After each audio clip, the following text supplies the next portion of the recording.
Britannia Beaver, Southampton VTS.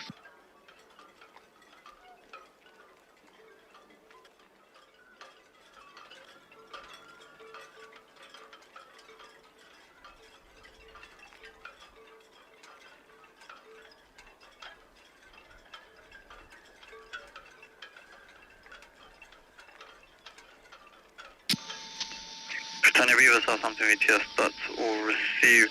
Traffic information, the Optimus ahead of you departing Portsmouth as well, will be proceeding east of the Newgrounds Buoy.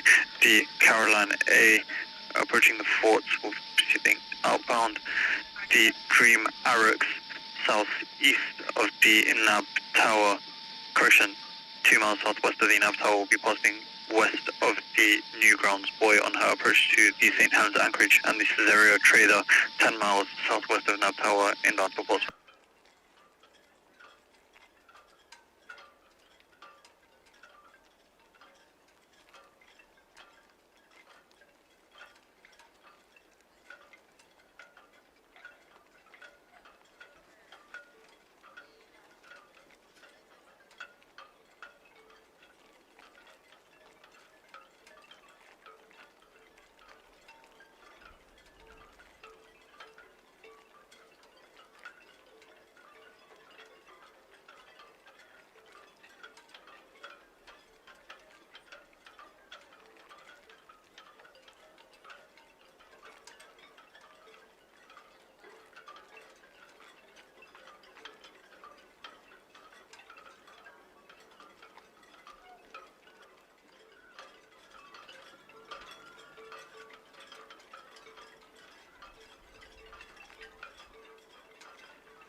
Ahoy, shipmates!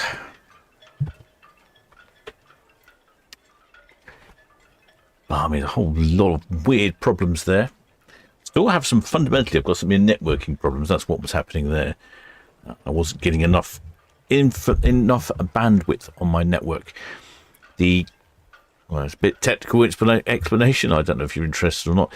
The network card has a suite of applications with it. One of the applications allows you to control how much network traffic goes to each application or suite of applications on your device or in your machine. I don't really care because I want everything to go everywhere, so it doesn't really bother me. But unfortunately, so I just turned that application off or put it into don't control my traffic flow. But unfortunately, every time it updates, it wants to go and control your traffic flow, and when it does, it basically handicaps my computer from live streaming. VTS Ocean Speed at the hook and bound, please. So I know most of the time it's not a problem. I can just disable it and I remember it. But unfortunately, last time it updated and then said it wasn't working anymore. They've discontinued the app and now it's stuck. So I had to buy a different graphics card. Now the other network card has stopped working. So anyway, it's round circles, and that's what keeps happening. Is there's something wrong with the networking, so I will probably need to buy another network card, I suspect, because this is not a long-term solution. Anyway, that's enough of me rambling on about network difficulties. At least it's working now. It appears to be broadcasting. I have a picture. All lights are green. Yeah, all tick boxes everywhere. We have 3 ships, well, sort of, 2.5, I suppose, departing this evening. You've got the Arcadia, she's on the move just on our screen. The Oceaneer Sirena at 5 o'clock.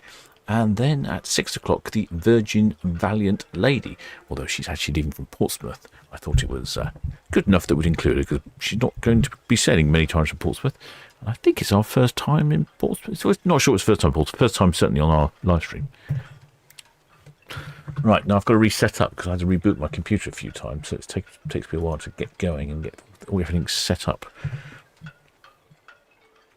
Just have to go slowly at it, I suppose. Go.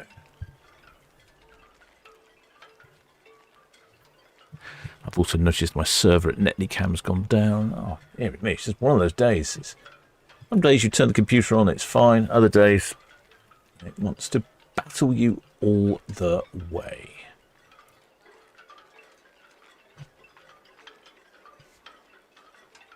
So Arcadia today, she is off on a 16-day round trip from Southampton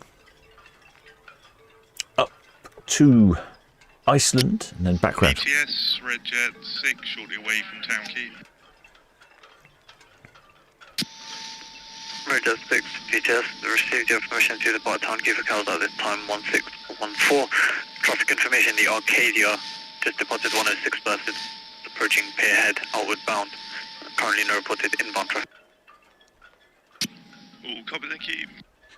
Yep, so the Arcadia, she's off to Iceland, calling in at Reykjavik in Iceland, then Grundarfjord in Iceland, then Ilsafjord in Iceland, then Akurey in Iceland, then a bit of field cruising, then Hersey Island, then she heads back down to Stornoway in the Isle of Lewis and Harris in Scotland, Glasgow in Scotland, then Cork in Ireland, and then back to the port of Southampton. That's 16 nights on board. Roger 7 Southampton VTS, that's all received. Traffic information, the Arcadia approaching Pierhead, outward bound, is a clear channel vessel. Shipmate Paul RAF thinks that every time I hear the name Arcadia, I think of Duran Duran. Oh, I'm not sure I get that reference. Caroline. Must be a Duran Duran song with Arcadia in it, but maybe I'm missing it. Well, shipmate Christine Nicholson says, roll on November. We will be sailing on Arcadia. Arcadia is 21 years old. I was sort of racking my brain thinking how old is Arcadia. But yeah, she's 21 years old.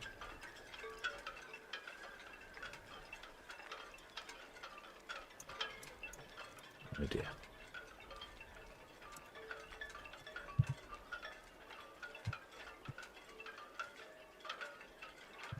Okay, right, that's not working either. It's all right. No, that's not working. Oh dear. Everything's not working. Come on, computer. Now you want to work.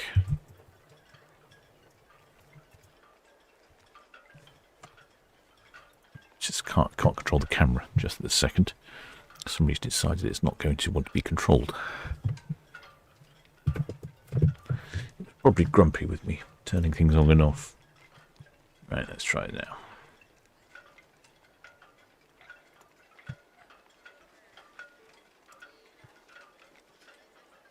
Yeah, there we go. Working.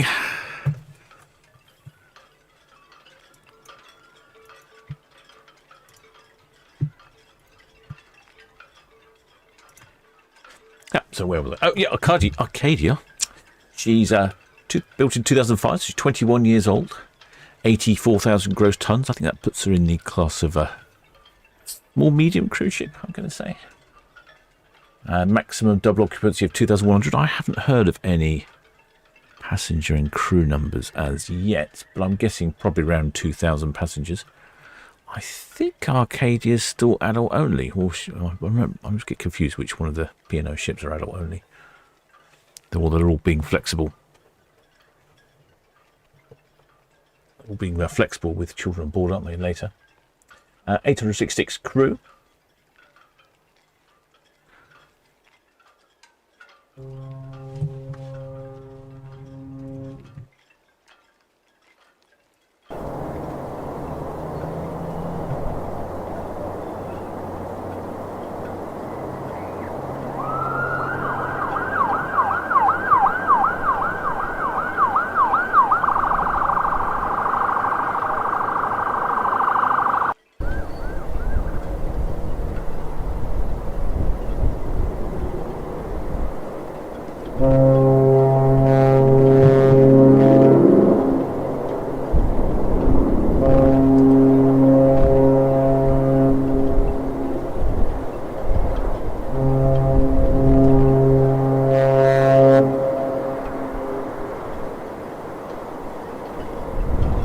Excellent. Some haulage there from Arcadia. Yes, it's a bit intermittent, the haulage, isn't it? No sort of rhyme or reason. Some ships give us a jolly decent blast. Others are a bit stingy, especially a Disney ship. Very disappointed with the Disney Dream. She is very stingy with the horns. I mean, it's free fun, isn't it? So free magic. So why not honk it about a bit more? That's why I want to know. Have words with them. Okay, plenty of shipmates out on their balconies. Anybody? There's a few people on top. What have there been any flags? I did see some talk of flags, but I wasn't sure if that was this ship or one of the other ships. I was rather busy wrestling the PC, threatening to reprogram it with a large axe. Now it's compliant.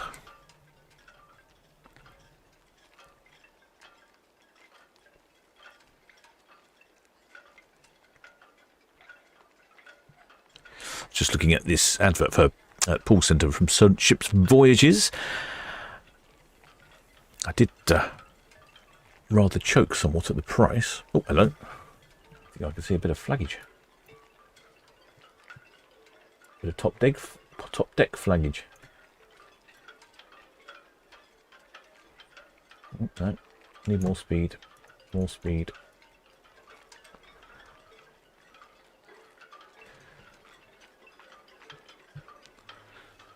More speed and more flag.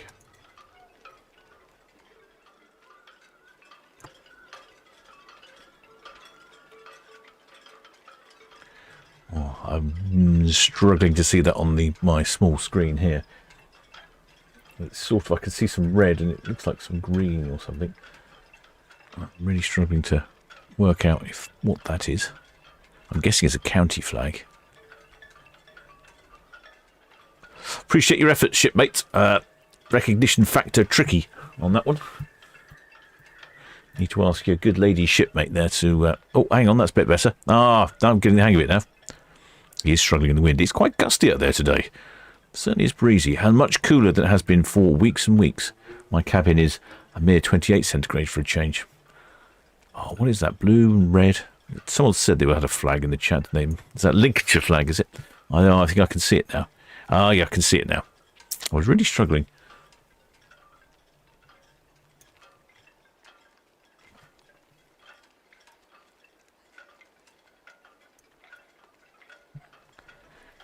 That's better. We sort of get the hang of it now. Oh, yeah, that's the Lincolnshire flag. Well done, shipmate. Many thanks for braving elements there and flying with that one.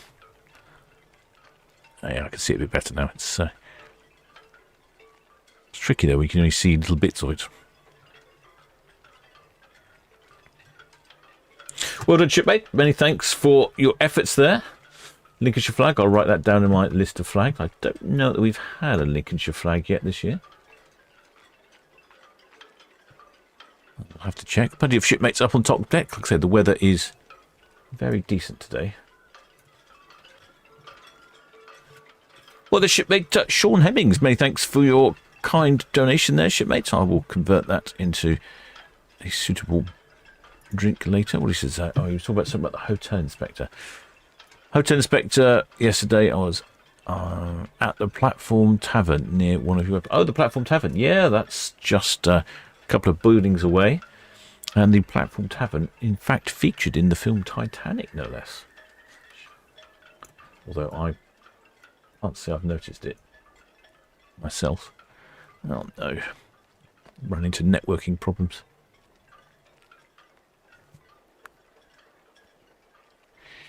I've lost the connection to the camera. What's going on today? It's just one of those days where nothing's working. Anyway, there's 3 ships departing today. Shipmates, the Arcadia's on her way. Oceania Sirena next way at 5 o'clock. And the Virgin Valiant Lady, she's going from Portsmouth, but we should be able to see her on the Isle of Wight webcams. Right, come on, camera. Play along. This makes it jolly hard when the captain's trying to do a broadcast and you go offline. Why not just stay online? Let's have to use the other camera. Hang on, shipmates. Hang on.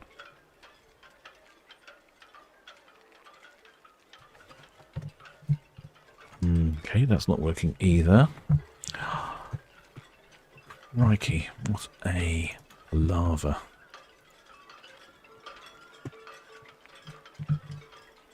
Come on, cruise cam. Come on.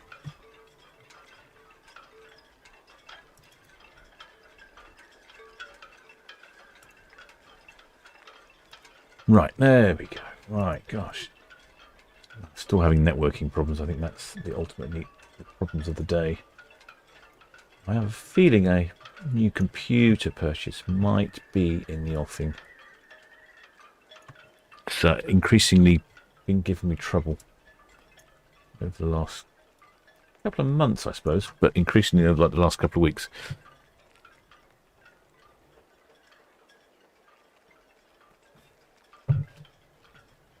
Let me quickly reconnect the camera. Guillaume de Normandy, Southampton, VTS. Right, there we go. So, excellent. Keris was listening to the radio while I was busy fixing things. And, yeah, 2,068 passengers on board. So, I sort of suspected it'd be around about 2,000. And let's have a look. What else was that? And 837 crew members, which is about 30 less than maximum crewage.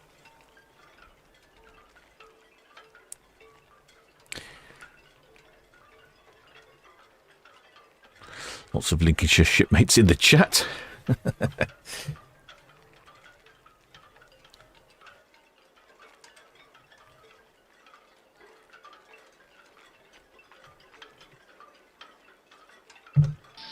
Disembarking at pilot station Echo, followed by Some more flags up there, or is that? No, it's not. It's just people standing. I think my brain automatically assumes that there's brightly coloured people standing on deck somewhere. They're flags.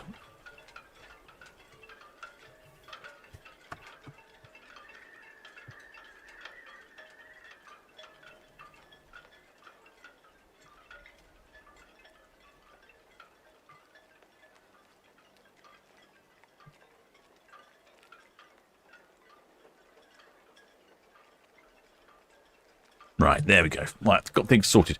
Right, Paul from Solent Ships Voyages sent over this advert to me. And initially, I looked at the price and thought, gosh, that seems quite expensive for a cruise on Arcadia. But lo and behold, it's 106 nights on board.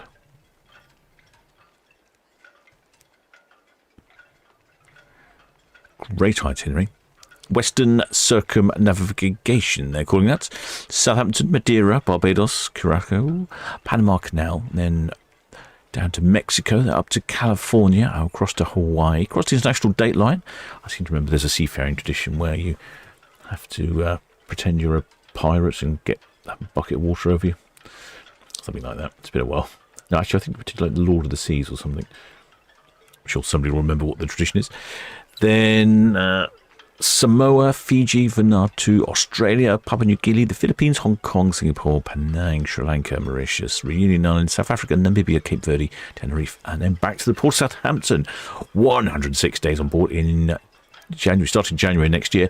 11,000 per person for an inside, 15,000 for a balcony. Like I say, to be honest, considering that's for 100 days, it's not actually that bad a volume.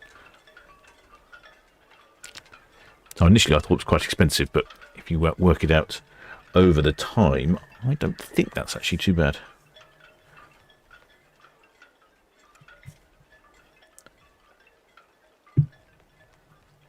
What else did Paul send over? Eastern Mediterranean Discovery. Potentially a little more pocket-friendly, that one.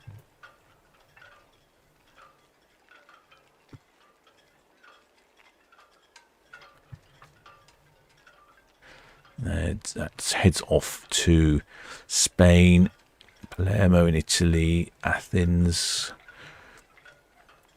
Kusadasi in Greece, Mykonos in Greece, then back to Cadiz in Spain, back towards Southampton, November of this year, 19 nights.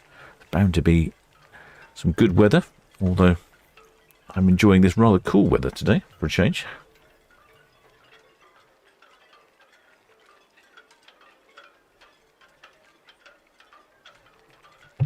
That's all received. Thank Thank you.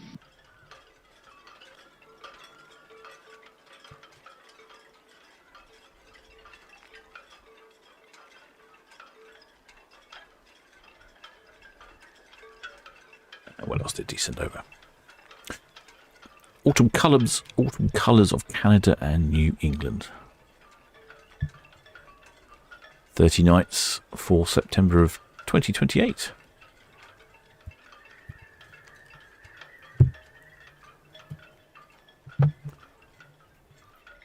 Some great locations there. St. John's, Newfoundland, Labrador. A couple of days at sea. Quebec overnight. Saguenay in Quebec. Charlottetown in Prince Edward Island. Sydney, Nova Scotia. Halifax, Nova Scotia. New York overnight. Excellent. Newport, Rhode Island. That's not far to go, is it? Boston, Massachusetts. That's not that far either. Overnight in Boston. Excellent. You're right in the centre of town in Boston. 7 days back to the port of Southampton. That's 30 nights. Gosh, 30 nights. Well, that's quite a long cruise, isn't it? 30 nights with a few overnighters there. Starting in at just under £5,000 per person, or just under £7,000 for a balcony.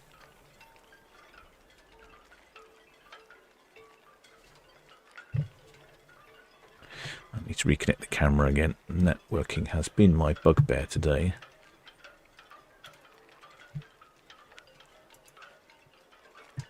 There we go. Okay, right. Yeah, getting things in order now.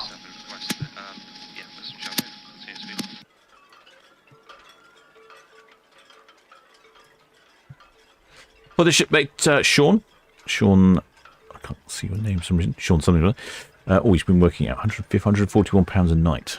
Wow. Many thanks for your donation, shipmate. I shall add that. Maybe I shall buy a packet of crisps. Go with my drink. Actually, it's been a while since I've been to the Dancing Man.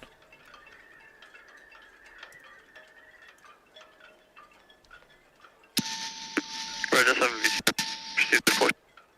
Thank you. So that's the autumn. Oh dear. Come on. I know what the problem is. The problem is I need to reset something on the camera, and I've lost connection to my server over at Netley, so I might have to go down there and reset the server.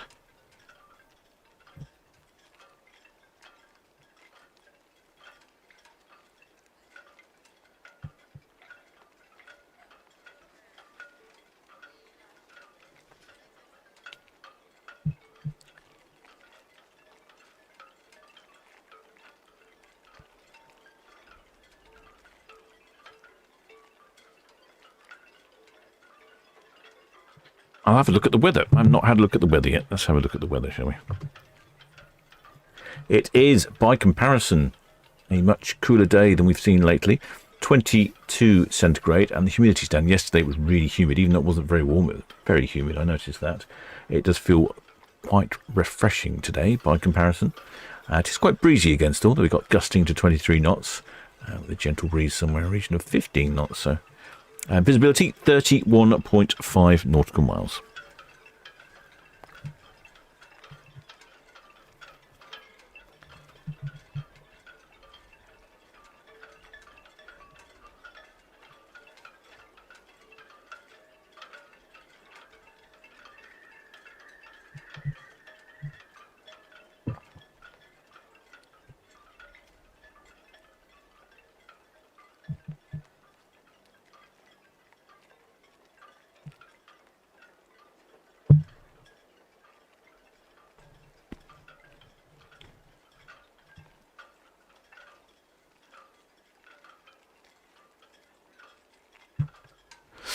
Shipmate Spikes, how warm the cabin. I say it's the first time I think I've been. So the broadcast I started about half an hour ago with the old computer blowing, and it's only 28 in the cabin, just over 28. So that's definitely the coolest it's been in the cabin for a long time. And yesterday it wasn't so warm temperature-wise, but the humidity was a bit uncomfortable. But today, much more pleasant. Yeah, I need to turn off a setting on the Netley cam, making it jumpy, but I can't do that, unfortunately, when I can't access the server, so I shall have to go and attend to that after the broadcast. Little trip down to Netley.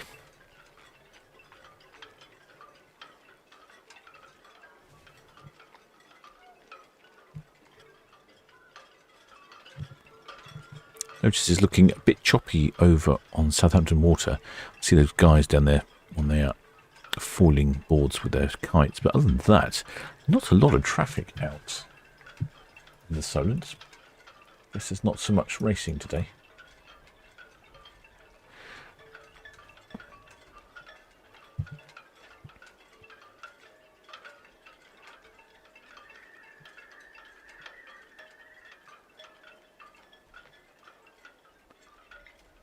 You can see the guy there on his foiling board, barely holding his kite.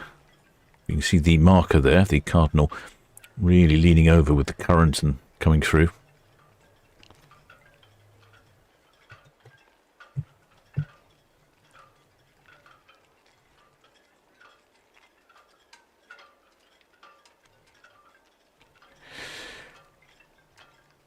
Shipmate Keris, excellent spell of Keris. I was asking about calendars. Yeah, no, I haven't given it any thought, actually.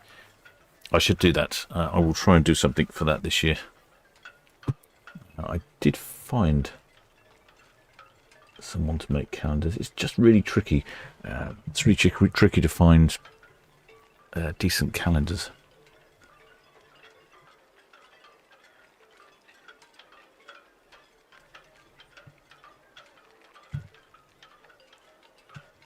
I'm not sure I've taken many pictures this year either.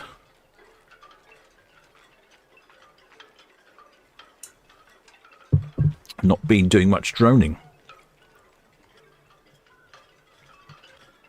Right, so I've realised I've been slightly neglecting the chat here with my various IT problems.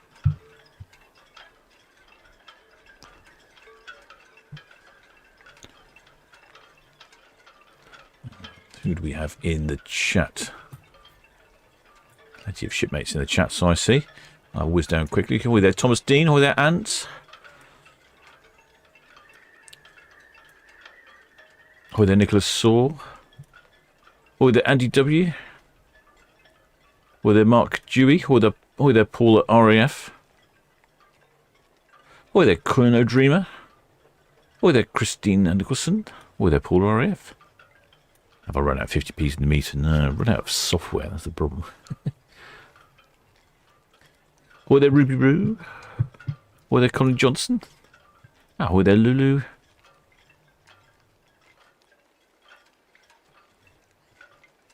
I think I've got everyone now. Hi there, Donna, the Lincolnshire lass. Saw one of your home flags there. Hi there, Pat Luckett. Hi there, Spike. I think I've got everyone. If I have missed anyone, apologies. Yeah, this chat keeps bouncing around. Oh, hi there, James Dawson. So, you know, the Arcadia's off to Iceland for 16 days. After that, she's off to the fjords. Then she does her 30-day trip to New England. Then after that, it's a 19-day trip to the Mediterranean. After that, a quick, short 5-day Belgium and Netherlands. Then a 16-day to the Canaries, 19 days to Eastern Mediterranean. I think we've got that one as well, haven't we? No. Eastern Mediterranean, I thought. Yeah, that one. Yeah, so I'm just looking through her itinerary. She does lots of longer cruises. Lots of... Oops, Daisy, too far. It's going really fast. There are lots of 30-day, 19-day, and of course the big 107-day. Lots of longer cruises on Arcadia.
Yes, a cruise to Iceland does feel very refreshing this time of year, doesn't it?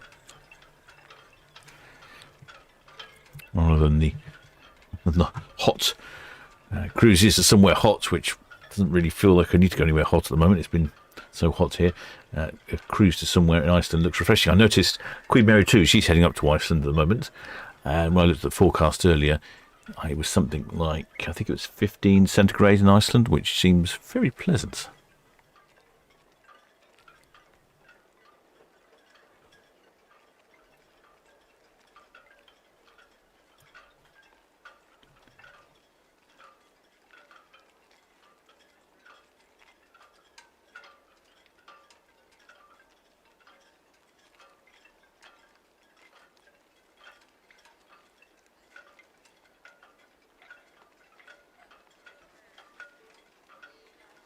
Oh, did you make Matthew Baby said, did I know that Sirena had been sold? Yes, I did, actually. Paul from Solent Ships Voyages sent me over some information on that. I'm not sure it says who to whom. So the retriever Southampton VTS, that's all received. Traffic update. The Optimus currently approaching west of the New Town Quay and is followed by the Guillaume to Normandy, also outbound. Over.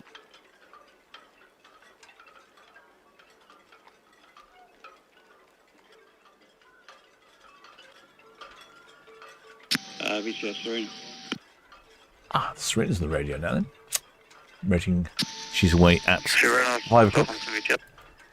Yeah, head out on 102. Should be good to go in about 15 minutes. Draft is 6 metres. Next port is Liverdon-sur-Mer.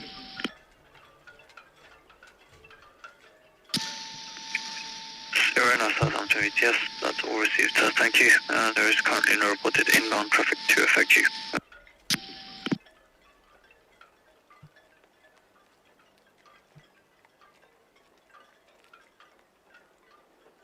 Gosh, I'm really tricky controlling things here at the moment. Now, where is Sirena off to? You did say, but I didn't hear what you said.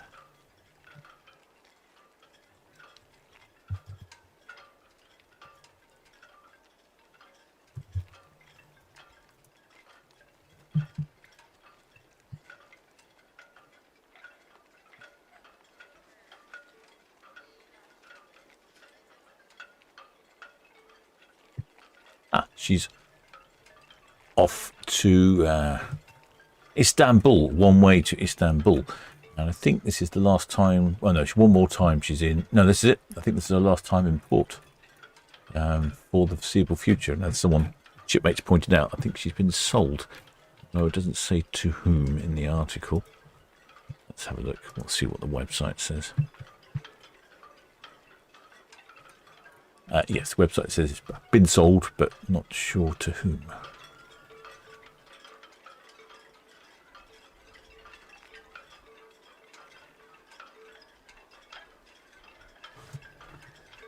I reckon the buyer will be a non-competitive buyer. No, they're talking about some buyers for the Sirena.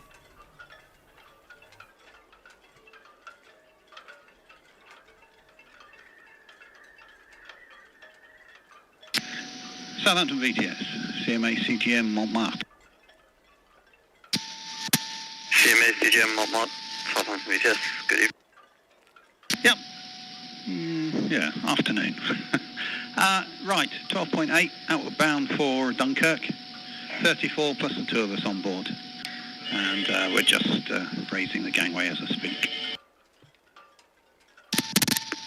CMA CGM Montmartre, Southampton VTS, good afternoon, sir. All received, thank you. There is currently no reported inbound traffic to affect you. Yeah, thank you. I'll give you another shout once we start singling up. CMA CGM Montmartre, VTS, that's all received, sir. Well, that's the next ship away. Appears to be the CMA CGM Montmartre. I'm guessing the Sirena will follow her out. Yeah, it's just reading this article about where this Sirena might go. Azamara would be an option, but they think potentially it's too much of a competing line. Fred Olsen might be a bit small for Fred Olsen. Ambassador but smaller and more premium than Ambassador's normal products. Celestial. Again, smaller than their current offerings. Yeah, no clear competitor and buyer for the Sirena. It's the problem that she's a very she's a very high-end luxury ship, so it sort of somewhat limits her markets. And of course, you don't want to sell it to your competitor, do you? Really, it's not very helpful.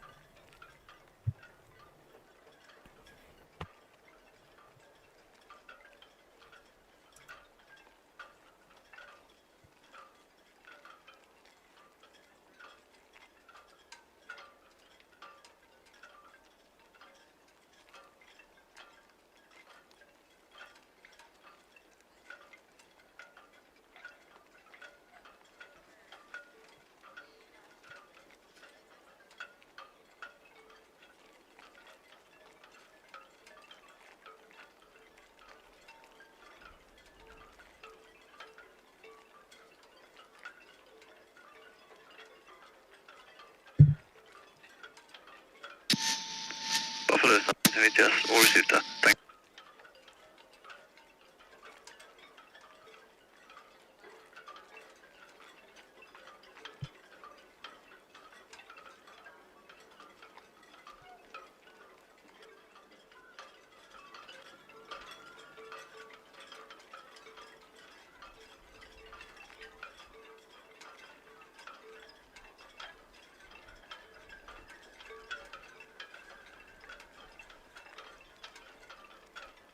Up there goes the Arcadia, heading off down south of the water, off on one of her many interesting itineraries. GTS, Ocean Scene, Western Shelf, in for the Itchen, please.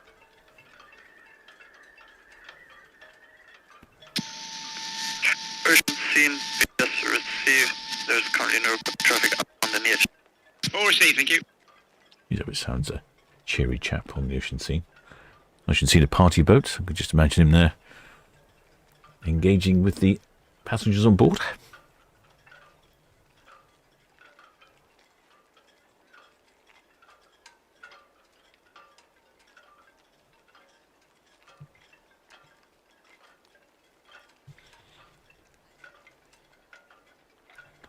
See the brown fields. Yes, at shipmate Elizabeth Lee says nice clean view to the Isle of Wight. It is good clear view.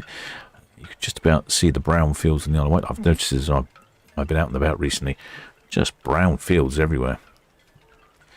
And the current forecast is it's going to be a little cooler this week, and then it gets up, temperature increases, and no sign of any rain at any time.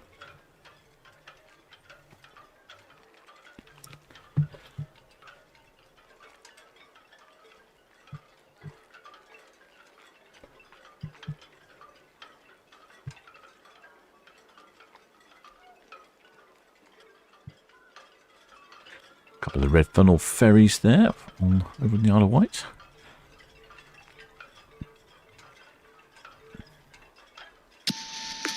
Same all of Southampton, we just good afternoon.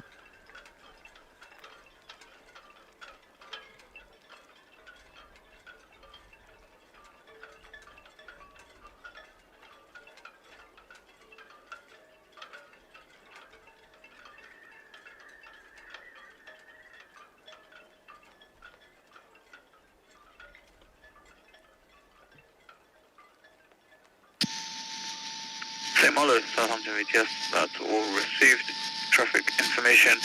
The Guillaume denominated approaching western outbound, followed by the Optimist, also approaching western tower, also outward bound. The Stereo Trader. Radio's bad this day as well. Oh dear. Oh, I'm having all sorts of problems everywhere.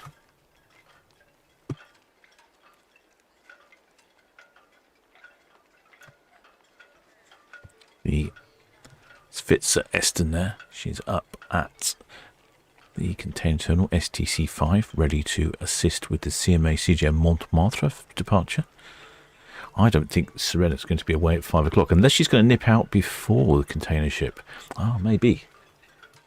Because she's quite a long distance between them. If we look on the map, the CMA CGM Montmartre, she is here. And these are all the lines on the front, and we can see those lines.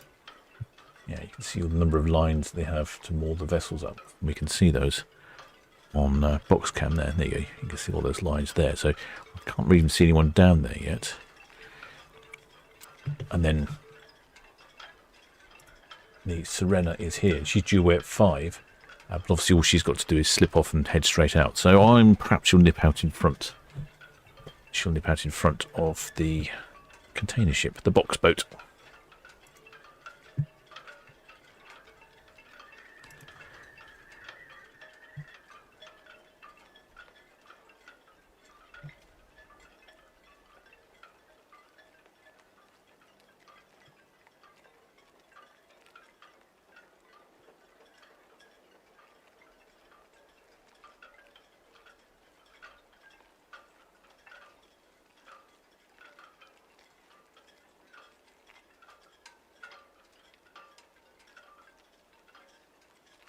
Well, shipmate Hans Olof Mork, he's from up there in Burgundy Way, Norway. I don't think we've got any ships going your way this time, shipmates. They're all headed to Iceland. Or this one's headed to Iceland, and the next one's headed to Spain, ultimately ending up in Istanbul. That's Oceania Sirena. We talk about the party, the Ocean Sea, the party boat. There she is. That's her just heading up the River Itchen. I'm not sure who she'll have on board. Certainly the last couple of months there's been lots of high schoolers and school parties and graduators and leavers, all those sorts of things, lots of parties going on.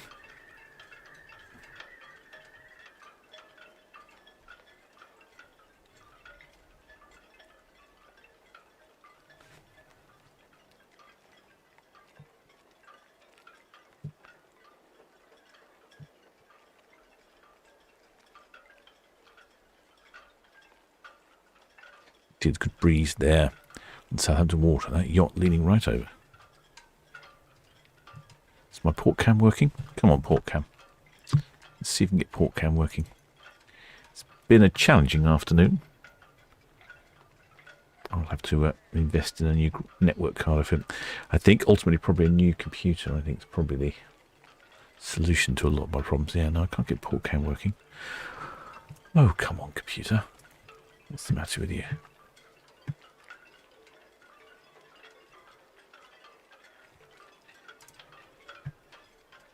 Yep, it's definitely having an off day. Well, their shipmate Tom from Southampton, local shipmate.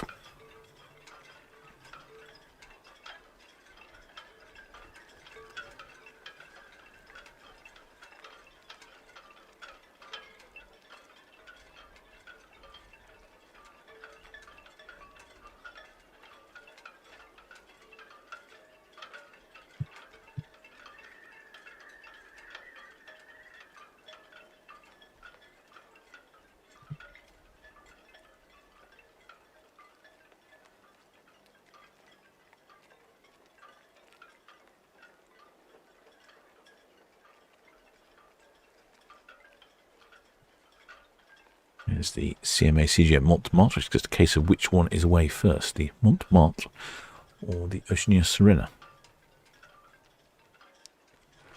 I think there's still a few lines on the Montmartre, so I think the Sirena will probably have it.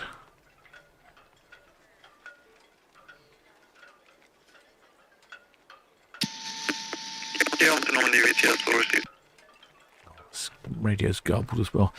Oh, it's just one of those days.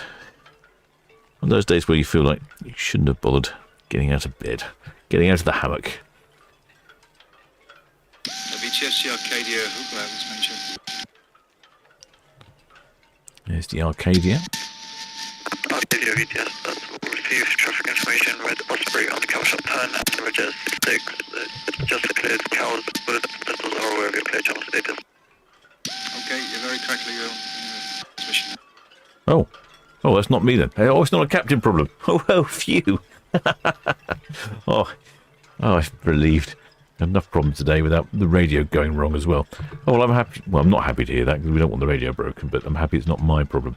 And in case you're wondering, shipmates, I am the captain of the Solent Ships YouTube channel, dragging this vessel along with bubble gum and sticky tape and double paperback plastic, sticky back plastic, whatever it is, battling it through. But we are making some progress.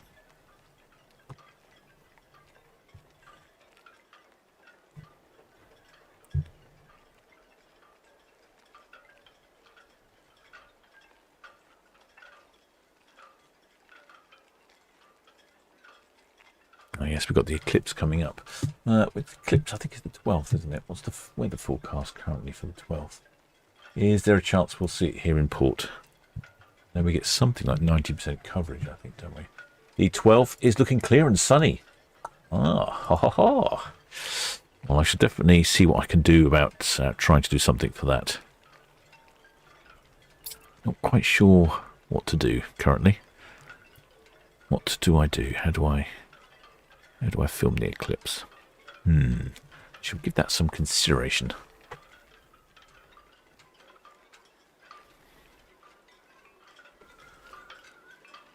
That's the 12th. What ships do we have on the 12th? That is the 12th, isn't it?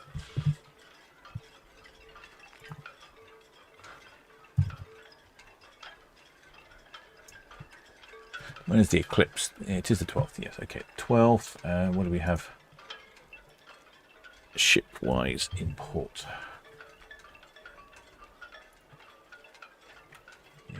Let's have a look. Well, just one departure, the 17th Voyager. Okay. Well, I shall live stream the eclipse. I just need to work out. Well, I suppose it would start. I think it's from sort of like 6 to 8 o'clock. Yeah, 7. Oh, the peak is 7 to 7:15 is the peak for the eclipse. Okay. All right. I shall look out to see where the sun is at 7 o'clock. Well, I think it should be on the screen. It's yeah, there it is. So we're now, what, 5 o'clock? So I think it'd still be visible on Ferrycam. Oh, that'd be interesting. If it's visible on Ferrycam, I might have to do a time-lapse. But if not, I think Boxcam will get it. Boxcam looks up. I'll have a look. I'll check at 7 o'clock. I might have to set myself an alarm.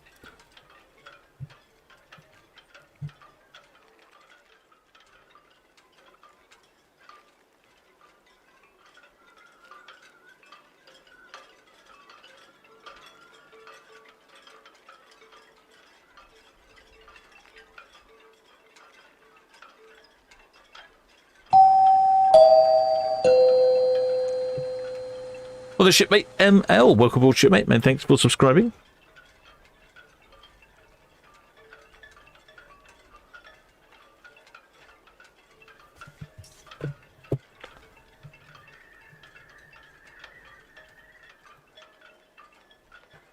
VTS, Red Falcon, shortly departing roll clear for Gauss. I wonder if VTS has fixed his radio. Red Falcon VTS received your permission to depart roll clear for Gauss at this time, 165.7. Traffic information, there is currently no inbound traffic to affect you. Copy that, thank you. It's a very garbled radio, isn't it? I thought that was my problem. Anyway, glad it's not. Someone else can fix that. Optimistic VTS, that's positive.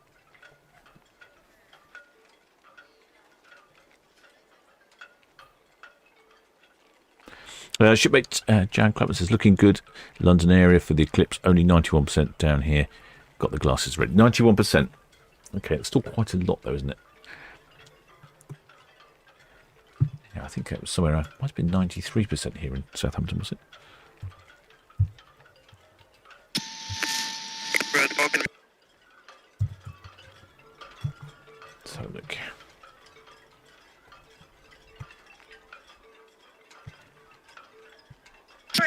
VTS, you calling me Red Falcon? Red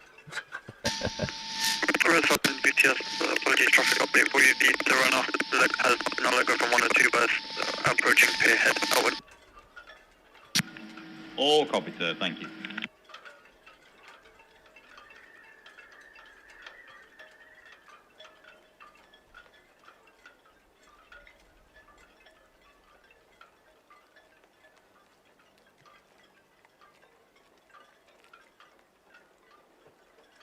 And here is the Oceania Sirena. She's nipping out.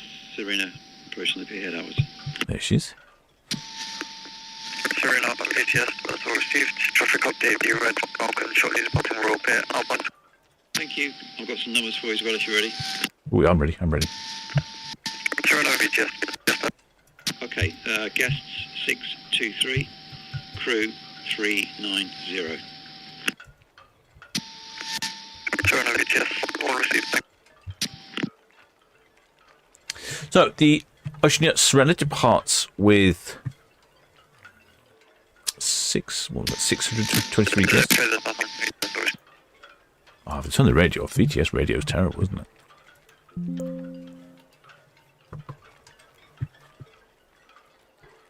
That's because the Oceania Sirena is a relatively small ship compared to the ships we normally see here in port. She's only 30,000 gross tons. She has a maximum passenger capacity of 398. So she is... Sorry, maximum passenger capacity of 698. So she's only a few off that maximum, but as you can see, there's not many passengers on board. I'm highly suspecting we won't see any flags on Sirena today, unfortunately.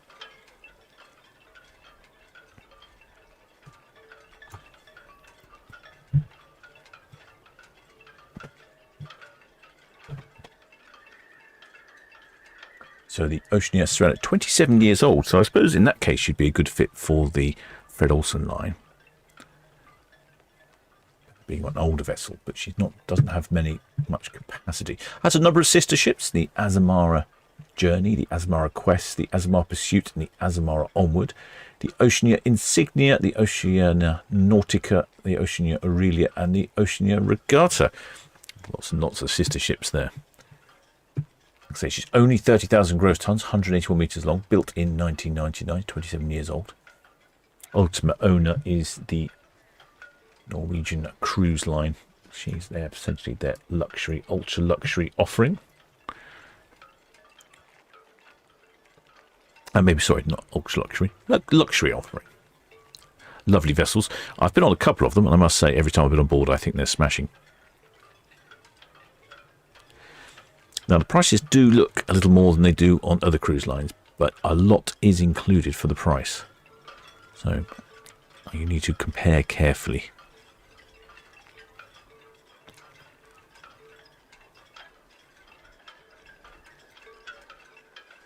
This cruise is off to... Where's she off to? I did say earlier. Yeah, off to Istanbul in Turkey. So it's quite a long cruise, 22 days.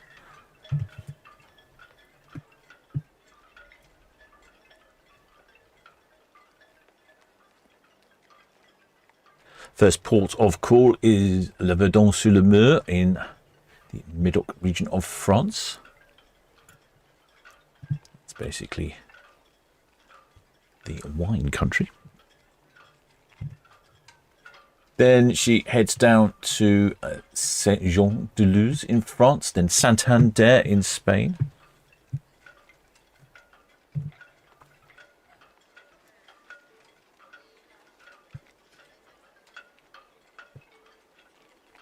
However, I think I've just spotted a waver. I'm sure there was somebody just there waving away in one of those cabins.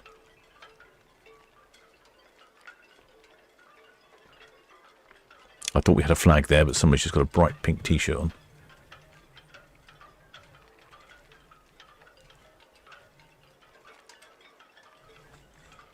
Yes, then she heads down to Santander in Spain, Ferrol in Spain, Porto in Portugal, Lisbon in Portugal, Cadiz in Spain, Malaga in Spain, Almeria in Spain, Alicante in Spain, Barcelona in Spain. Then heads across to Palermo on the Italian island of Sicily. Then to Syracuse on the in the Italian island of Sicily. Then over to Greece in Kefalonia, Githyon, Eros Island, and then Athens. Then eventually at Kustasi in Turkey and Istanbul in Turkey. That's a cruise of 22 days all the way to Turkey. I think that's the last time we're going to see her in port. This potentially is the last visit of Sirena, Oceania Sirena. And she's being sold. So next time she's in port, she might have a different name, if we see her again.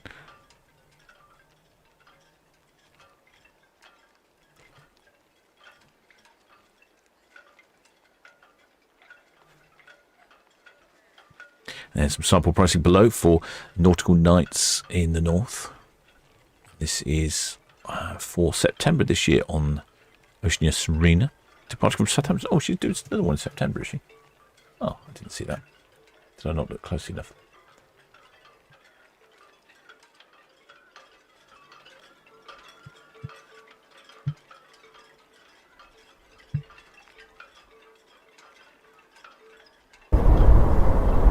I heard a horn, potentially.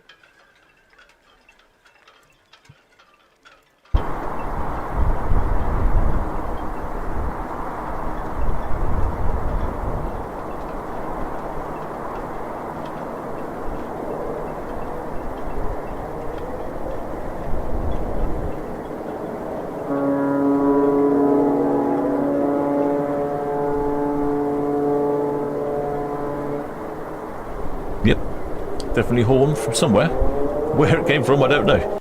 Not sure if it was some from Sirena or somewhere else.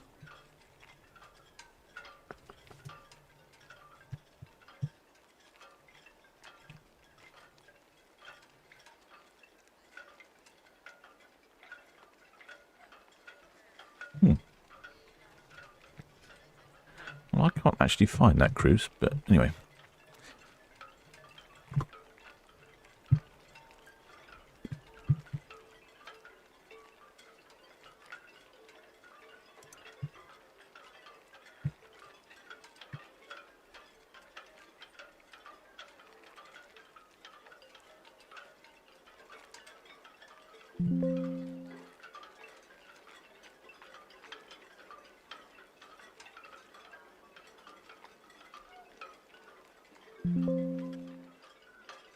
Look a bit bumpy there for the red jet. Not often you see the red jets lurching around.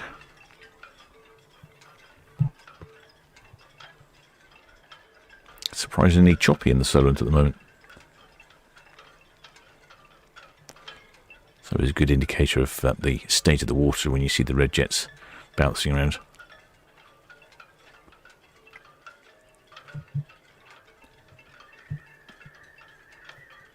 The Oceania line has a new ship, the Aurelia.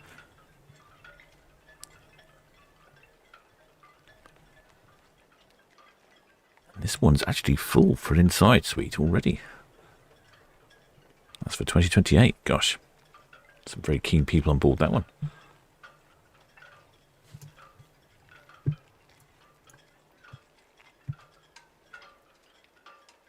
I'll tell you what, I just noticed we've got one of the pilot boats here coming past box cabs. Not often we see the pilot boats in port. Normally they're out in and out of Portsmouth shuttling the pilots around, but that's what the pilots use to get on and off the ships.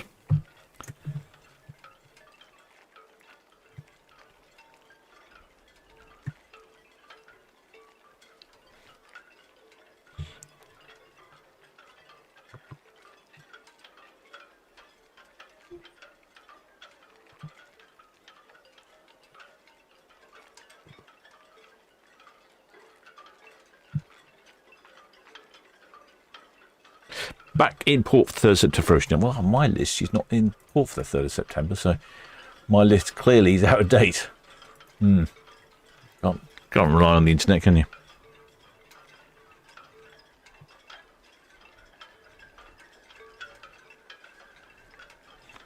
Yes, I think shipmate Thomas Dean says after today I only had a couple of pints. I probably will, but I suspect what I should probably more likely do is spend a few minutes on Amazon and buy myself a network card. That's probably more likely to be required, frankly. A new network card or a new computer, but that's a bit more of an investment for a new computer. Shipmate Nicholas also says, looks like a fun ride on the Red Jet. It can be. I've been on the Red Jet before now when it's gone out and it has been a bit windy. Occasionally they do actually stop it if the conditions are really bad. They do actually stop the Red Jet because it is only so much you can cope with. It's quite exciting when it's really rough and it's bouncing around. They don't bring you any drinks when it's like that.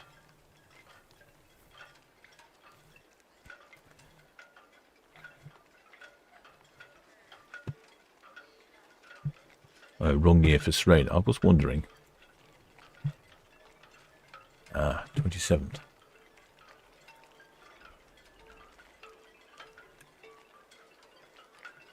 Oh yes, that's it. 27th. That makes a bit more sense now. I was struggling to work out where that was fitted into the timetable. Right, good. I've saved that now. Sorry, having a few logistical issues with our advertisements. Right, that's that sorted. Good.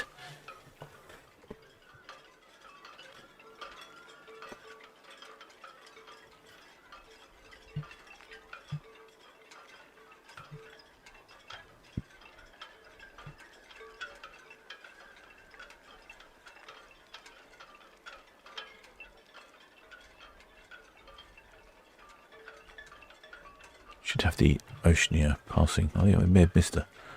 I've been just facing the wrong way, I think. There you are, she's coming up Southampton water now.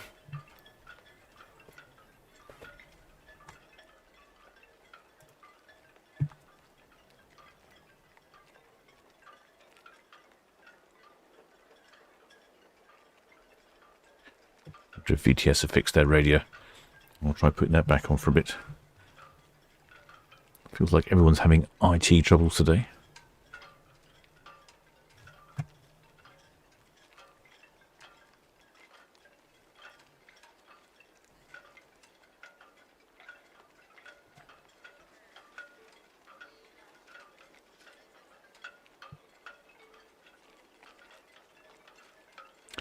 Shipmate James Dawson. Always got a random Southampton fact for me. Oh, excellent. Do like a random fact. What's this random fact then?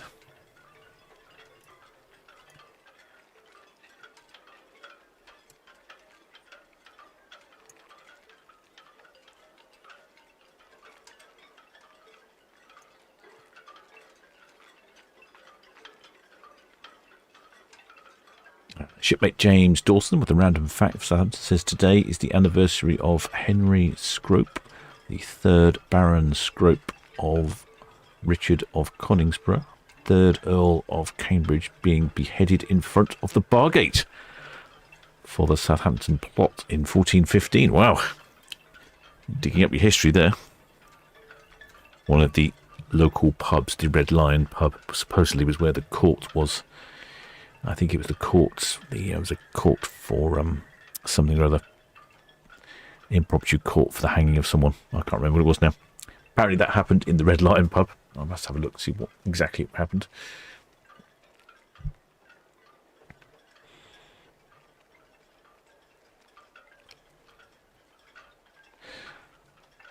What was he trying? I can't even remember what the Southampton plot is. Terrible of me, isn't it?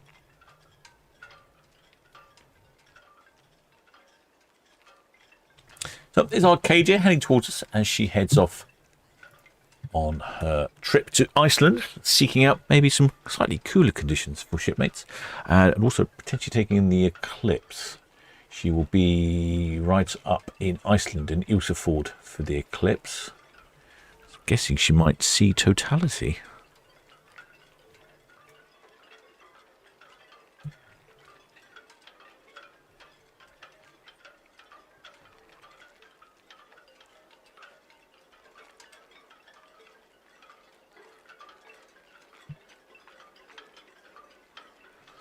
Shipmate Shepherd Book says, for the uneducated amongst us, what was the Southampton plot? Don't worry, shipmate, I also do not know what the Southampton plot was.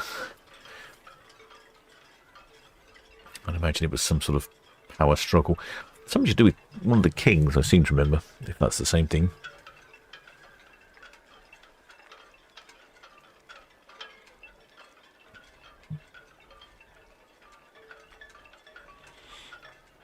The Richard of Coningsby's buried in the Chapel of God's House at Southampton, now St Julian's Church on Winkle Street. My favourite street in Southampton, Winkle Street.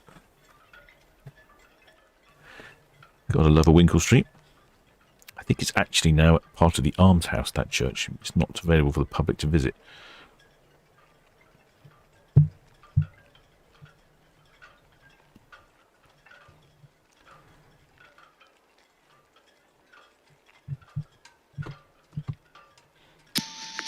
Ocean. Thank you and good afternoon. Here we go. James Dawson's Thank you. finished in with the history.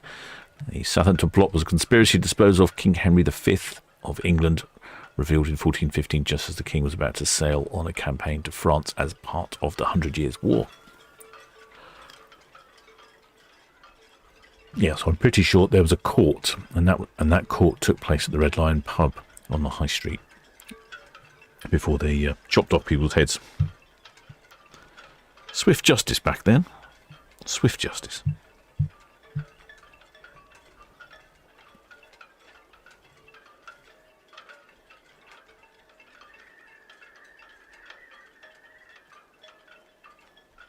So there you go, Shepherd Book.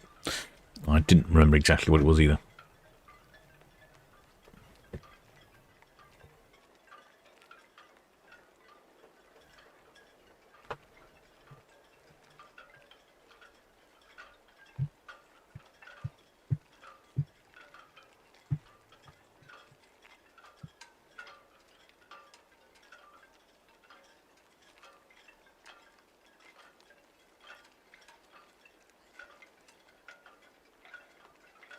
Yes, apparently people are doing research left, right and centre. Yeah, no body found in the pub. No, there's a big plaque up in the Red Lion pub, and it says it was where the court was. The court was established. Great thing about pubs. All sorts of things go on in pubs, don't they?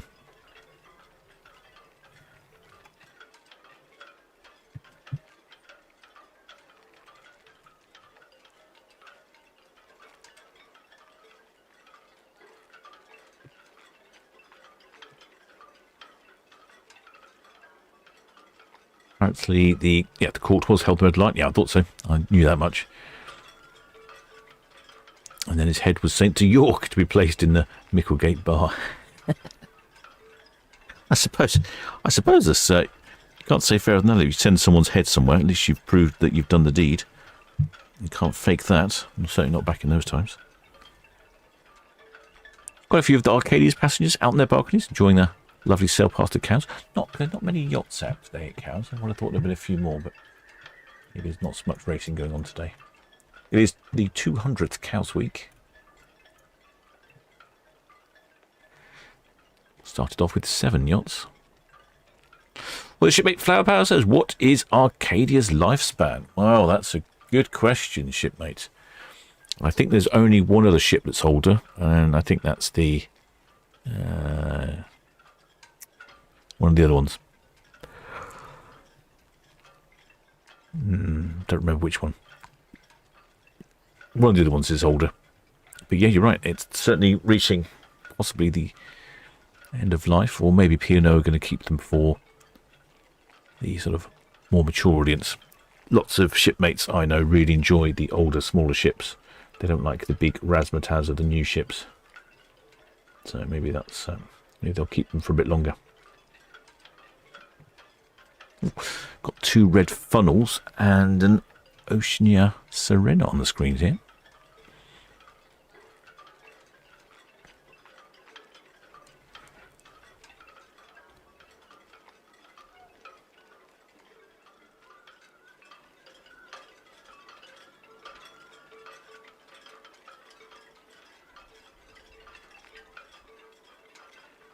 Yeah, I think we probably get another 10 years out of Arcadia, possibly longer. Like I say, if that suits P&O's cruising policy, if they can get people to go on board, and the ship is in a fit enough state, not costing too much to run, then maybe should be around for a bit longer.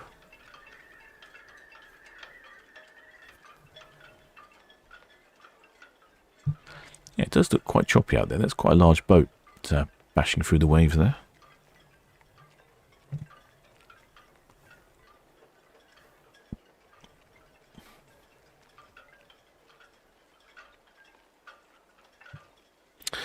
Shipmate Shepherd book seems to have opened. Yes, you've opened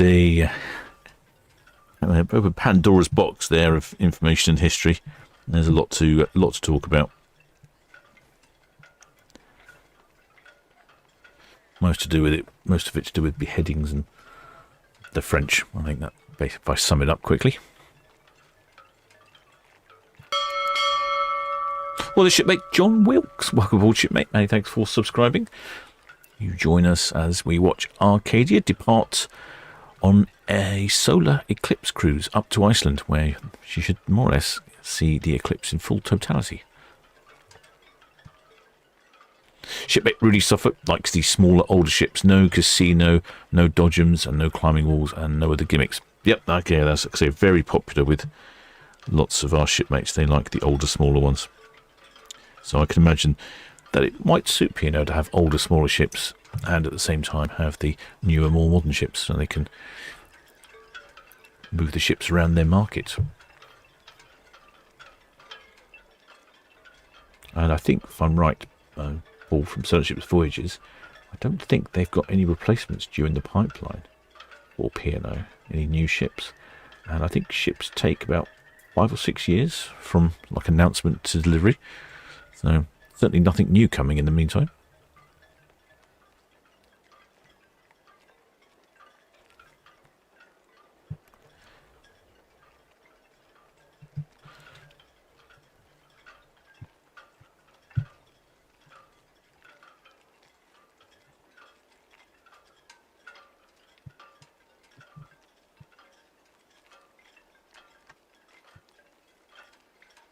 There's the Trinity Lighthouse vessel, Patricia.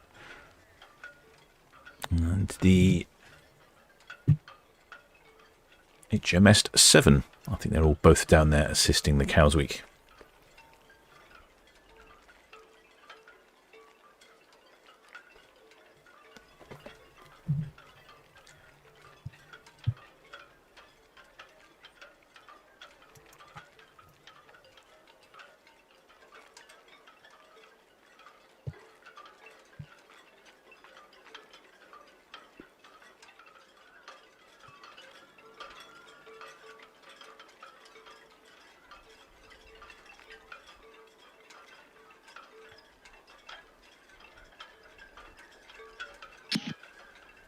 VTS, with Osprey, Hives Line M, permission to carry on, please.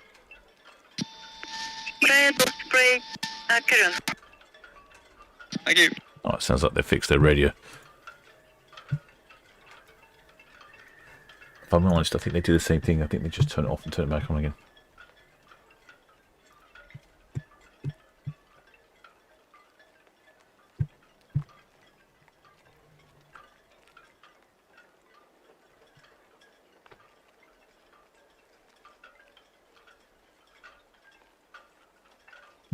That shipmate Raymond Morris says the engine on Arcadia must be good to last this long.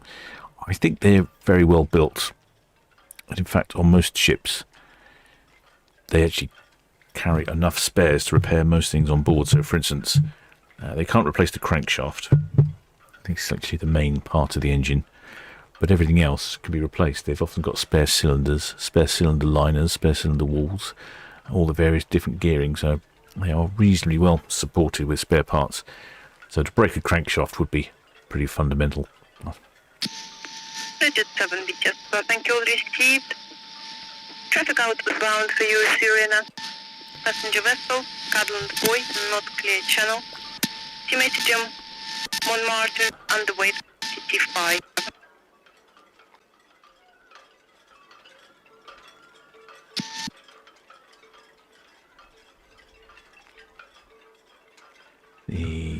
Let's have a look up the end. The CMA CGM Montmartre looks like she's got some tug assistance for her departure. Someone was asking about the Virgin Lady Valiant. Can't see who that was. She's down in Portsmouth, so we'll see her. She's due away at 6, so we'll see her departing at 6 from Portsmouth.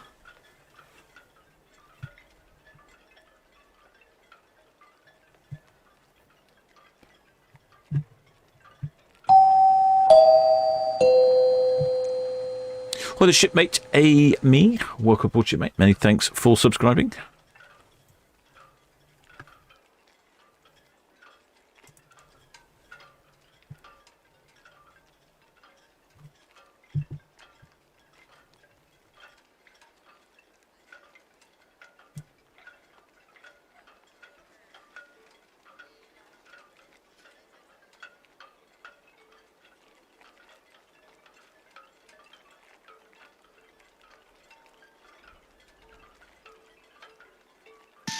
Traveling highway Southampton, busiest.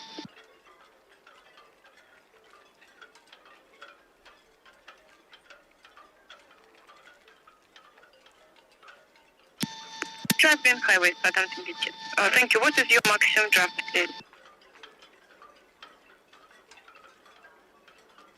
Oh, hello. What's that black thing? Oh, I think Traveling it's highway Southampton, busiest. Thank you. All received. I think that's somebody, one of those kite things.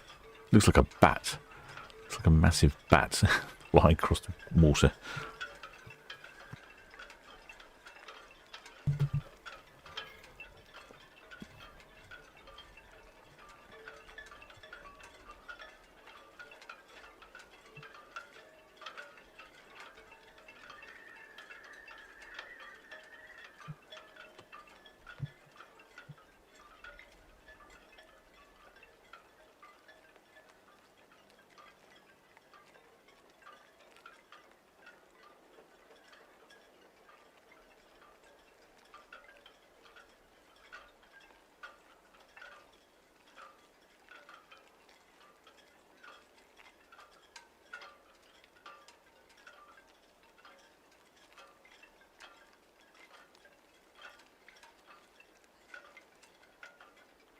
Yeah, I'm struggling with Netcam at the moment. I haven't been able to turn the server off. Server's gone missing, but it's still sucking in data from the camera, so making it a bit jerky.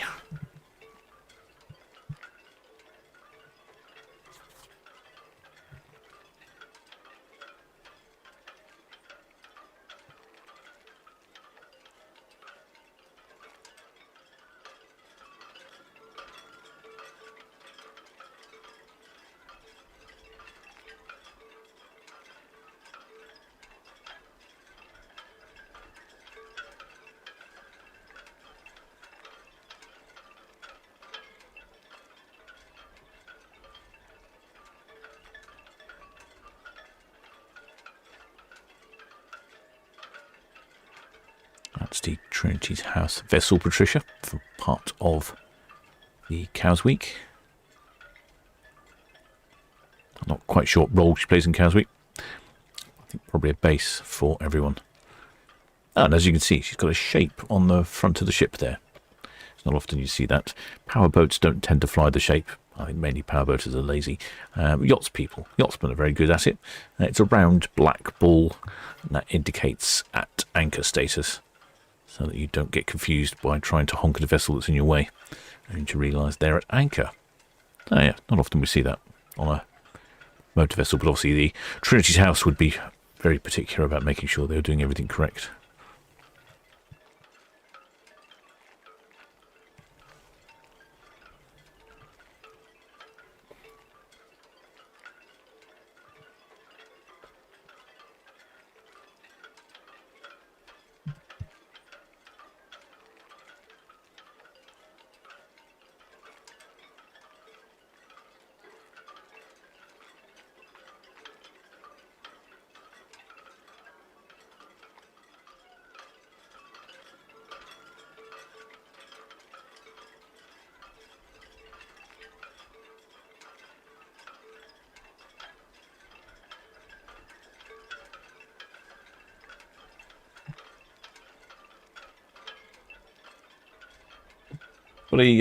What what have we got tomorrow? What is on tomorrow? Nothing tomorrow. Nothing for ships tomorrow. We have a free ship date. We have 3 ships on Thursday. Hang on. No, hang on. What day is it today? I've got my days wrong, haven't I? Yeah, it's Wednesday today. No ships on Thursday. 3 ships on Friday. Now we have the Europa, which ideally might go via the Needles, to the west via the Needles. Then Saturday we have 4 ships on the Saturday. The MSC Virtuosa, Ventura, Iona and Sky Princess. And then 3 on the Sundays. I have the Queen Anne, the Norwegian Sky, and from Cowes Triangle, the Seabourn Ovation.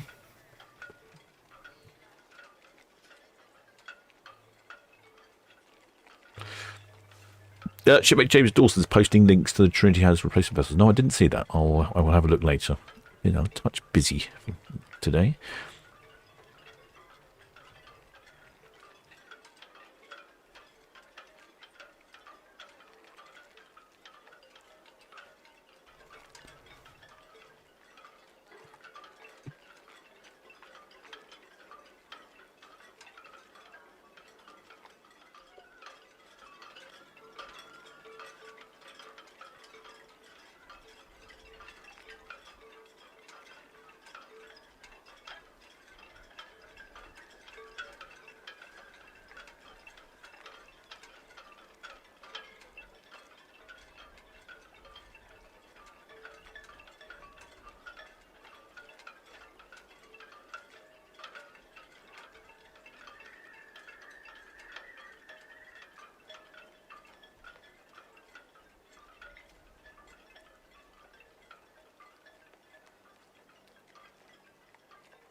See here on the screen, we have the Arcadia.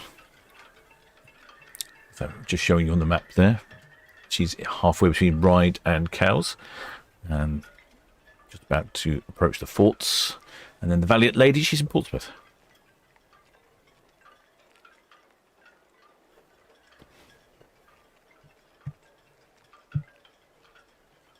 VTS, Yvonne.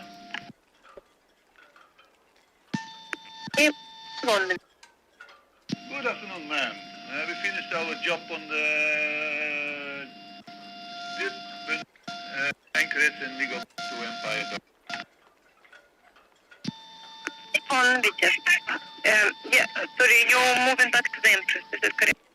That's correct. Yeah, that's all understood. Just to let you know, with Challenger is shifting from 23 berth to 22 berth. Yeah, it's okay.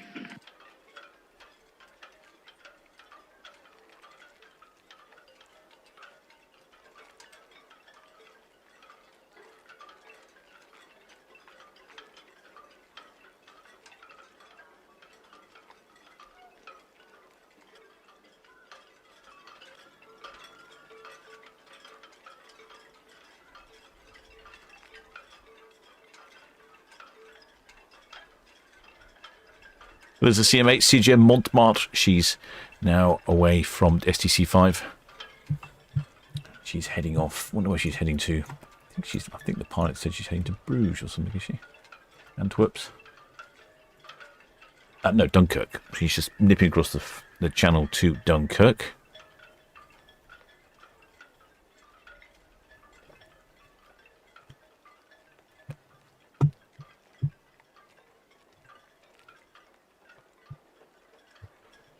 That's the Arcadia, and that's the Oceania Sirena. A little dainty ship.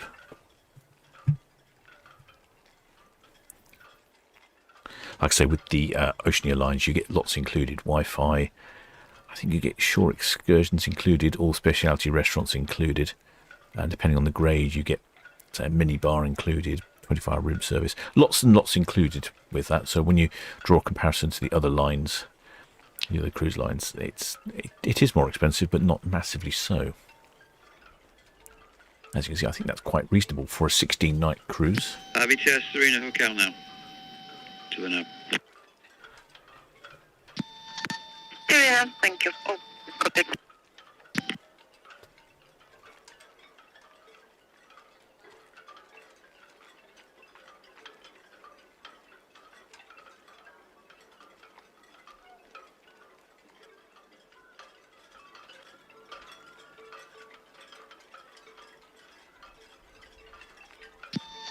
Hello, thank you. Oh, got it.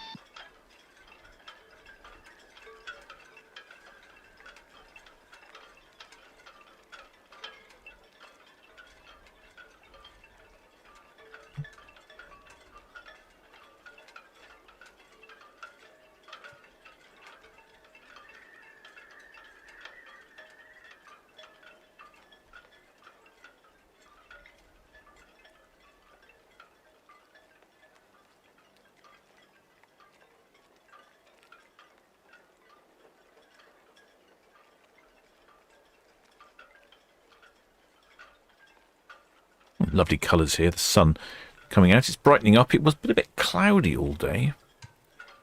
But yes, it's brightening up this evening. And what's the weather doing? It's warming up just a touch. It certainly is a cooler day. Much appreciated. The humidity is less. I've had a lot of humidity lately. Now the Arcadia, she's heading out to the forts. And then heading down towards us is the Oceania Sirena.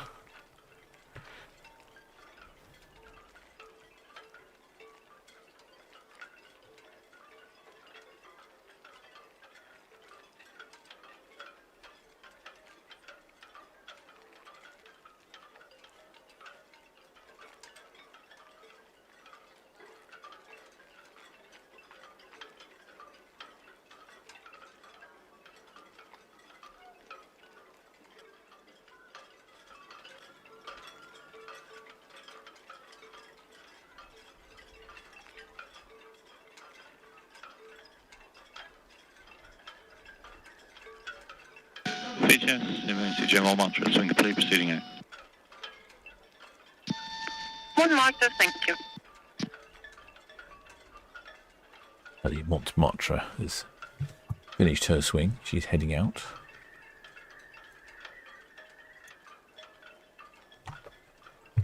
There she's there.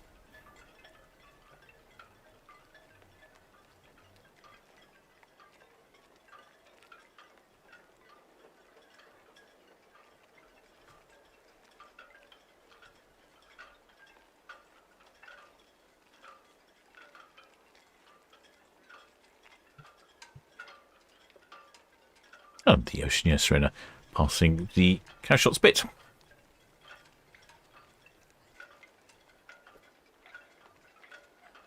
I'm just going to nip to the galley a second. I'm out of icy water.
VTS Red Jet 7 approaching high line in, permission to carry on speeds. Jet 7, yes, please carry on. Thank you.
Arcadia, VTS, thank you. All received. No reported traffic. Thank you.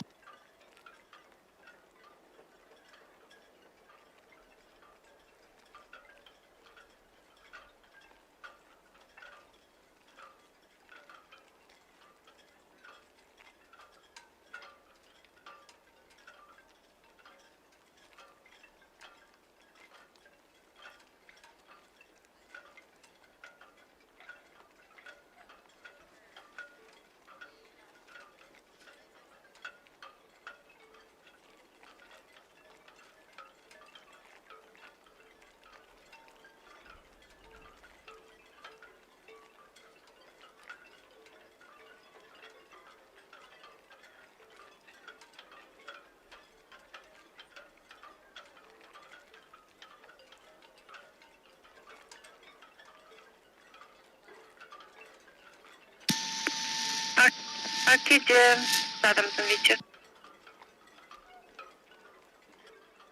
There's the Arcadia on the radio. Arcadia, Southampton, VTS.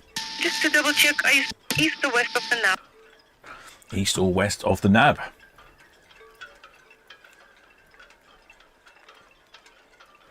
was talking about this the other day. So the NAB tower is here. And there's lots of vessels normally anchored around here. Thank you. So there's normally lots of vessels anchored around here, lots of tankers, and the vessels will go east or west depending on which way they're going.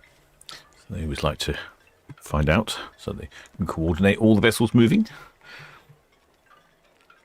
There's one of the ferries. Yes, the Clement Schulte currently is further away. The Saint-Malo. Away from the NAB. So the Saint-Malo, she's heading into Portsmouth. And heading out to Portsmouth after the Saint-Malo has gone in will probably be the Valiant lady.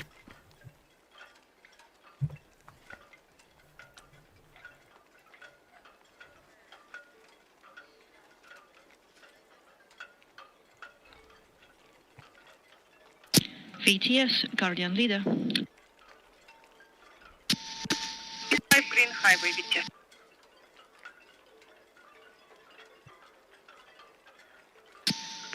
Drive Green Highway, Southampton, VTS. Your pilot station is Bravo, please.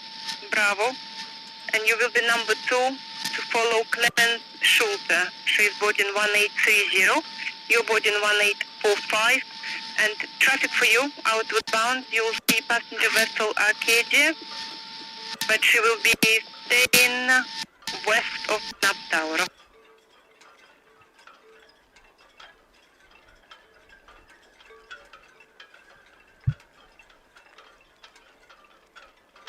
You can see the Oceania Sirena.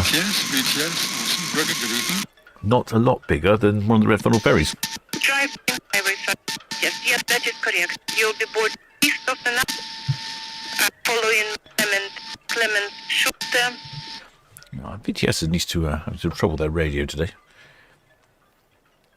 There are a number of dining experiences on Oceania. They pride themselves with having, I think, possibly the most number of chefs on board I think their chef to chef ratio is something like 1 to 10, and on the new ship it's 1 to 9.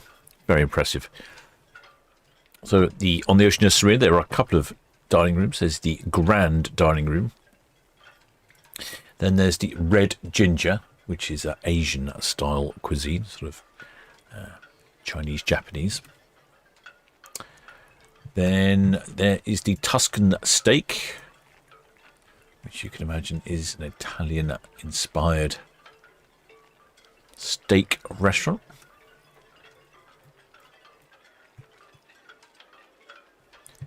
There's the Terrace Cafe, which is slightly more casual for sort of breakfast, lunch and snacks during the day.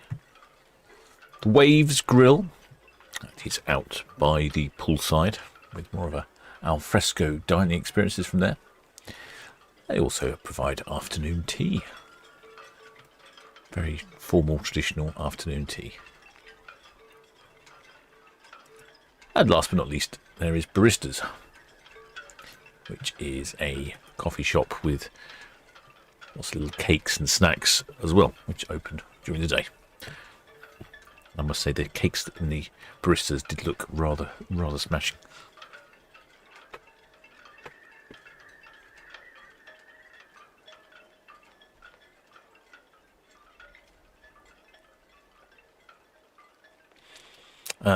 Shipmate James Dawson's asking which cameras can you use. It'll be Ventnor. I think there's another one. There's a couple of them you can see. Depends which way they're pointing. But yes, a couple of them face over the NAB anchorage. And it depends on what's going on. So for instance, if there is a problem at Fawley Refinery, which causes them to shut their processes down while they sort something out and start their processes up, it can take a couple of weeks before the refinery kicks back into action, or even a month or more. And so often what happens is during that process, they obviously can't take in any more crude oil or export any finished product. And so you end up with loads and loads of tankers in the NAB anchorage. This is one of the forts that the Arcadia is going past here. That's the one that was turned into, I think that's the one that was turned into a hotel. And they were up for auction recently. Or that one was, I think, just over £1 million. Very tempting.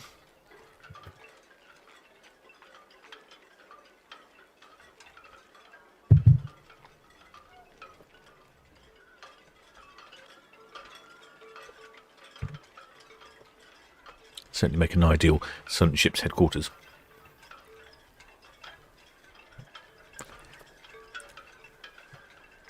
And the CGM Montmartre bearing down on Mayflower Park here.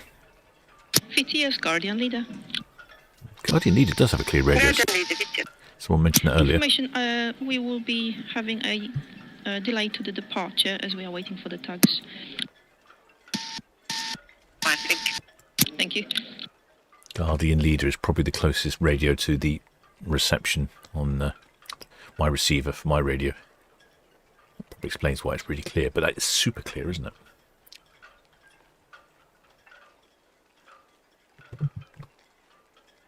So there are not many more cruises left on Sirena because she has been sold, and there's only a couple more from the port of Southampton. But is other ships coming into the Oceania fleet, and the new one is the Aurelia.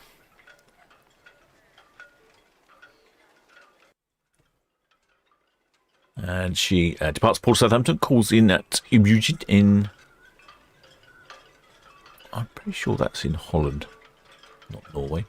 Day at sea, and then Mollay in Norway. I think that's how Hans Olaf Mork has instructed me to pronounce that one.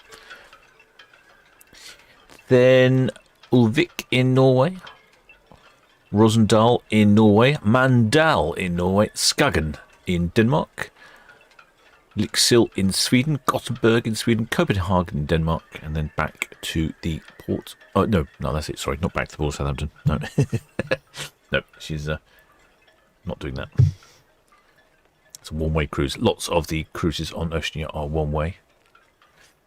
We can see that there's the Virgin ship in the back there. Quite a large vessel compared to some that we see, so you definitely see it sticking out above the buildings. Really, it's quite choppy out there, isn't it? Why is the gust? Is the wind picked up? Yeah, it's still pretty constant, 20 knots. Happy with my outside microphone, though. My new outside microphone is not picking up too much in the way of wind noise. Happy about that.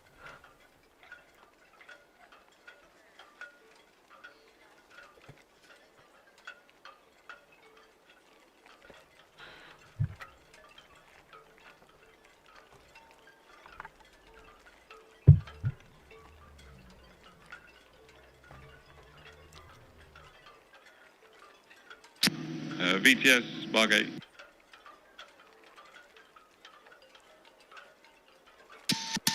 Bargate, VTS, Bargate. That's us finished with the CMA CGM Montmartre. We're going back to 37. Bargate, thank you, received. There's the Montmartre. And the vessel on the radio was Bargate. And she's somewhere down the port side. You can't really see her. At the front, we have the Svetsa Eston, and astern the Svetsa Eleanor. Good old Eleanor Tugby.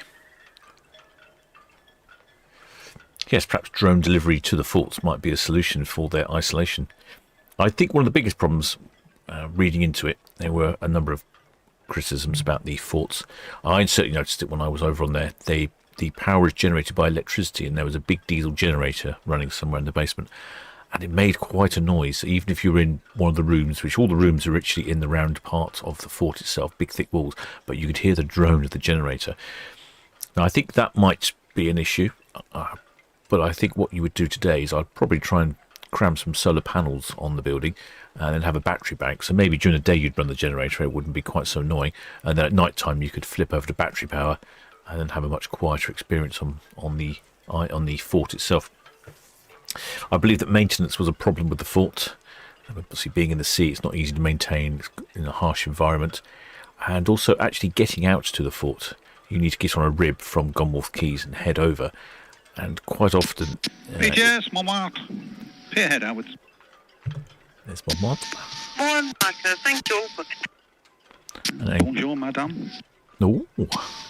Bonjour. I think it might be bonsoir, would be more appropriate. Anyway.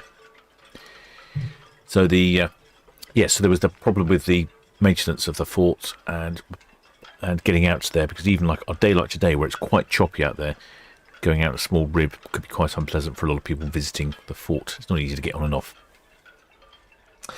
But of course, getting supplies out there could be tricky. But if you had a drone delivery, you could just get them dropped off, couldn't you? Run out a bottle of rum, get it delivered.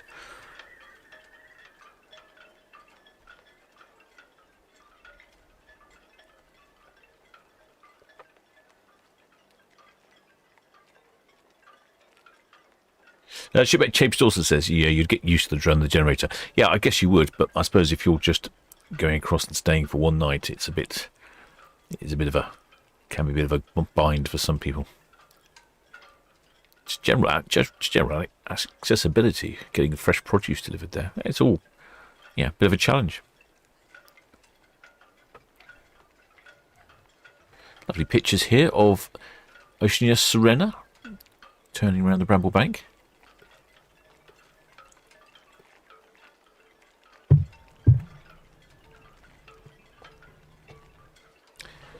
The Brittany Ferries is heading into Portsmouth. I imagine the Virgin Valiant Lady will be departing next. Don't even know what time it is. What time is it? Oh yeah, it is. Yeah, 7 minutes to 6.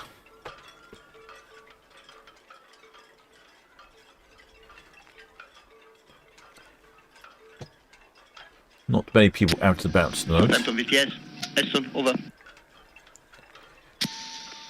Eston, Southampton, VTS. VTS. Eston, good afternoon, ma'am. That's all finished with the Montmartre. Our next job is the Guardian Leader, over. Eston, VTS, will receive, thank you. VTS, Red Eagle, hooking. Red Eagle, VTS, again, thank you.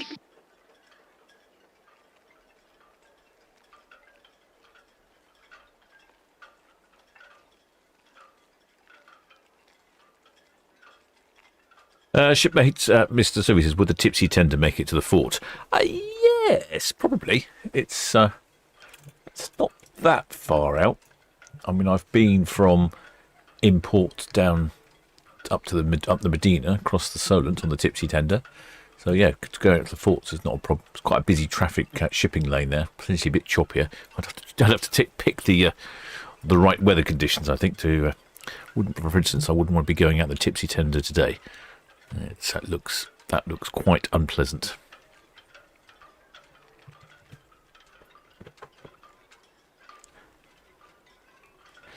Shipmate Thomas Dean says it's raining cats and dogs. Well, we certainly have no rain here.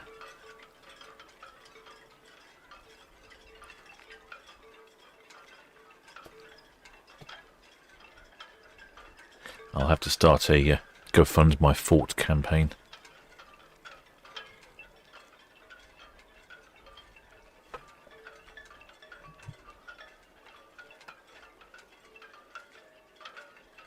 BTS, Eleanor. Eleanor, yeah. BTS, Eleanor, all finished with the Montmartre. We're just heading over to Ocean Dock for the departure of the Guardian leader. Eleanor, VTS, still received.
Aston, Guardian Leader 74. Guardian leader, Eston, good afternoon, ma'am. Guardian Leader there. Good afternoon. 74, please. 74. Well, the shipmate Amy says cloudy here in New Jersey with rain forecast for this afternoon, but quite warm. New Jersey. Welcome aboard, shipmate. Well, the shipmate John Holter, welcome aboard, shipmate. Many thanks for subscribing. Yeah, Guardian Leader very clear on the radio. She's a big Roro. I'm not sure where she's off to. Where do you think she's off to? Taking things with her. Looks like she's off to Cartagena in Spain.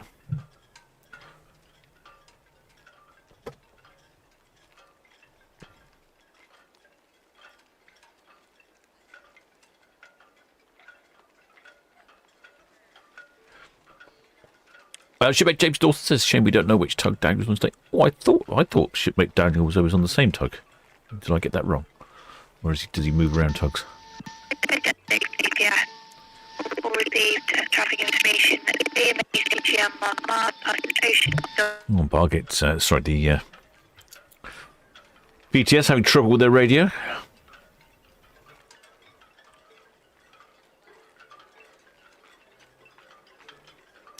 Excellent spelling carries here beyond Bargate. That's what I thought. I thought he was based on Bargate.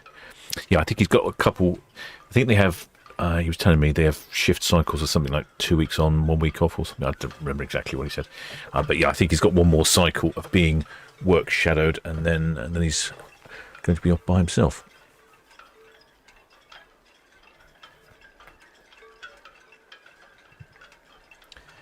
Shipmate Wobbly Cube says Valiant Lady should be going soon. I would think so. Not moving at the moment. She's due away any moment. And the Berry St. Malo has to pass by first. So I'll just put that on the map. It does look great. It does look a bit dark over here. Behind the Roro there. The Guardian Leader. But yes, so the ferry, the Saint Malo, she's coming in and she'll be docking here. So the Valiant Lady, who's here, will have to wait for the Saint Malo to arrive.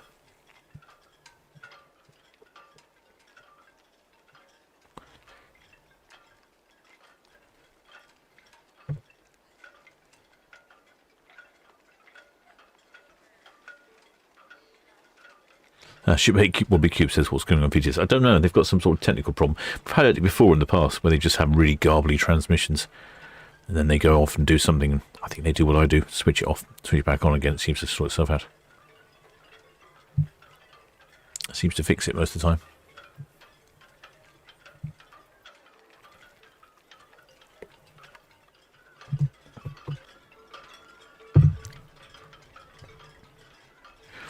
Yeah, you can see what the conditions are like out there, though. Look at that little yacht. He's really bouncing around. If I was in my tipsy tender, I'd be going nowhere fast and getting very wet, I suspect.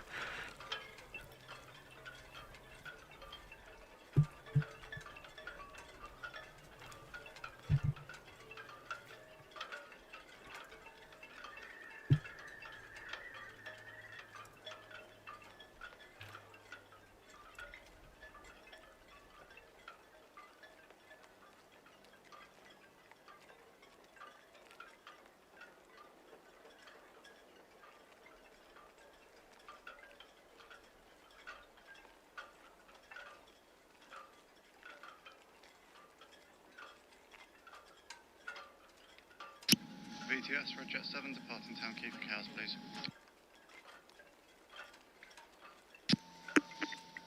Red Jet 7, VTS. Use permission to depart. Traffic information.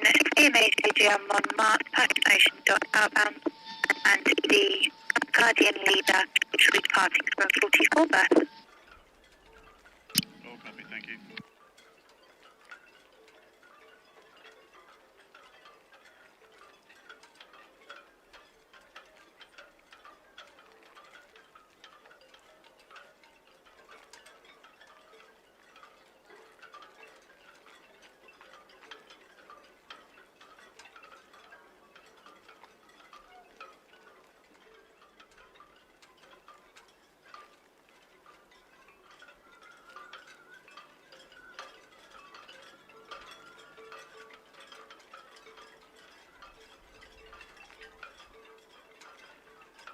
Looks like the HMS 7's moving, doesn't it? Handball reef control, Southampton VTS. It's just dragging everything with it.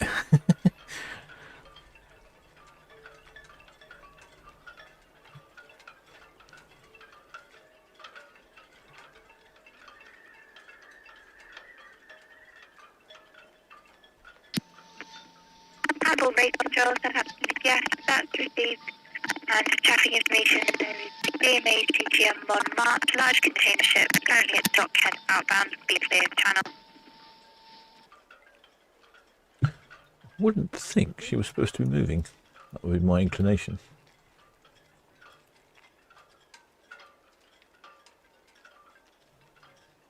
Currently doing half a knot. Could just be moving with the tide.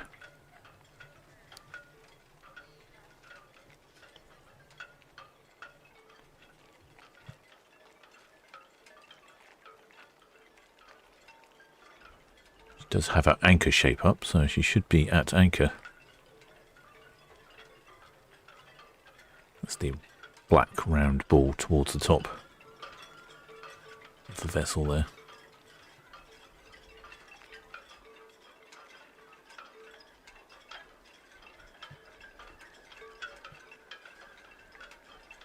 Does seem like quite a lot of movement there, doesn't it?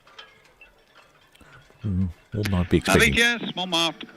Western Shelf outwards. The Montmartre. There she is. Montmartre, yes, Western Shelf, thank you.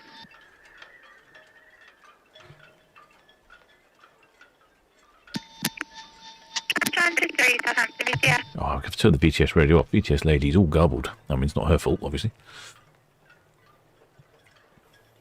It does seem like a lot of movement.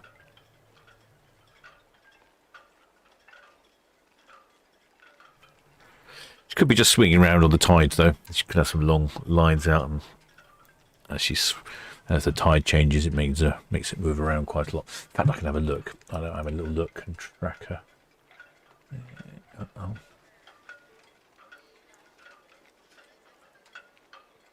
Yeah. So this is. She's actually gone outside of her. There we go. So this is the movement of the HMS 7. As you can see, she's bouncing around as she's got a long line down, but she does look like she's moved considerably outside of that space for a while, so she may be dragging an anchor. It is quite windy and choppy out there.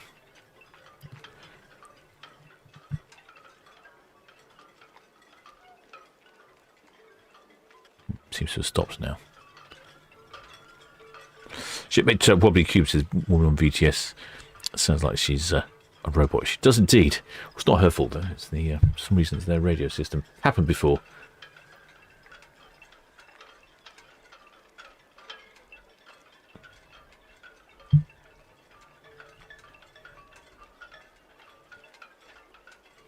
Yeah, she seems to have stopped moving now.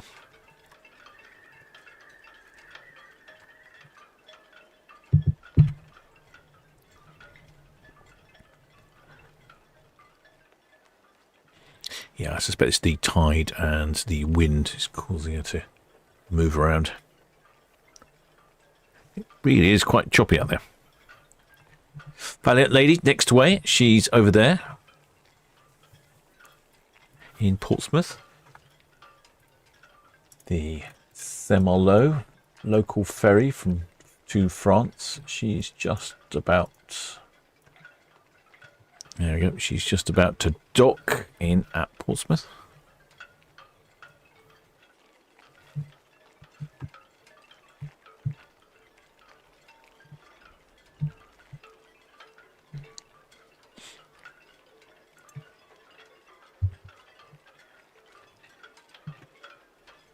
There's the hovercraft. I believe it's the only passenger hovercraft service in the world. And conditions like this are actually a bit tricky for the old hovercraft. They struggle when it gets really windy. I was down at Southsea one day when it was really windy, watching the hovercraft. And it went down the beach, started heading over to the Isle of Wight, probably made it about a couple hundred metres, and then it sort of gradually ground to a halt and then was being blown backwards. And so it just turned around and came back on the beach. They cancelled the rest of the morning's sailings. It was too windy.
There's one of the other ferries coming back the other way.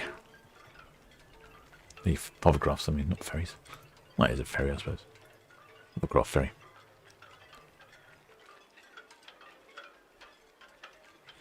Paul from Excellent saying that they've put on some more gospel flights. Yes, they decided to go to different places with the ferries, and they've been very popular.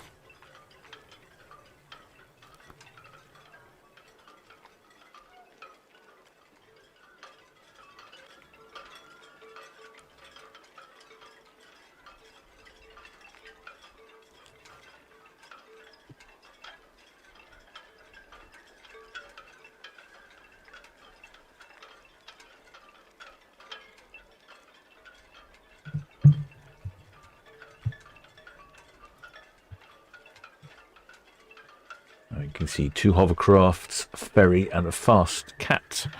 It's busy this evening. People getting their last commuting back to the big island or the small island.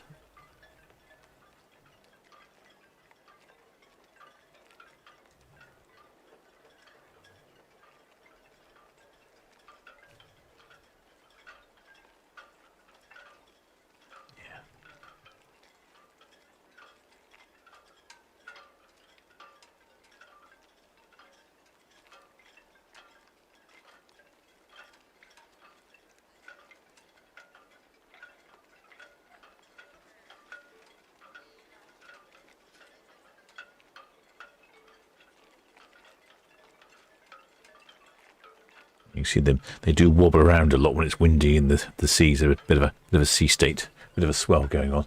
It's quite entertaining the way they bounce and bob around. Worth a go. Certain times of the year they have open days where you can get a return hover travel across, and then when you're on the hover terminal, they'll explain to you all the runnings, how the hovercraft operates, and they'll show you all around it and talk to you about all different things. It's really quite good.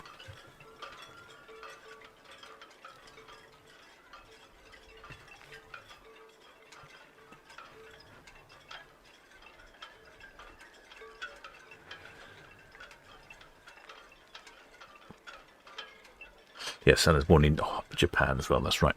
Well, I've been led to believe that's not a scheduled service. I think that's what... There was a sort of caveat to all these things, isn't there? There's always this, that, or other, the biggest, the smallest, the longest, the thinnest, the only, the oldest. I thought there was something about the Japanese one not being...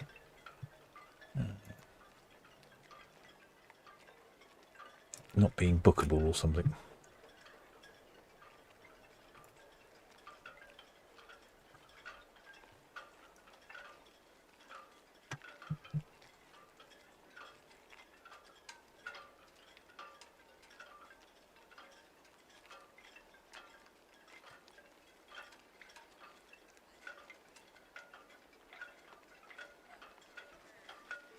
A quick look on their website.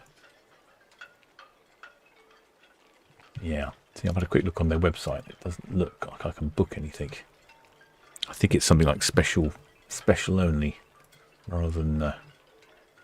Yeah, I'll have to have a bit more investigation, but I think I remember reading something that was the difference between the Japanese one. Is that it's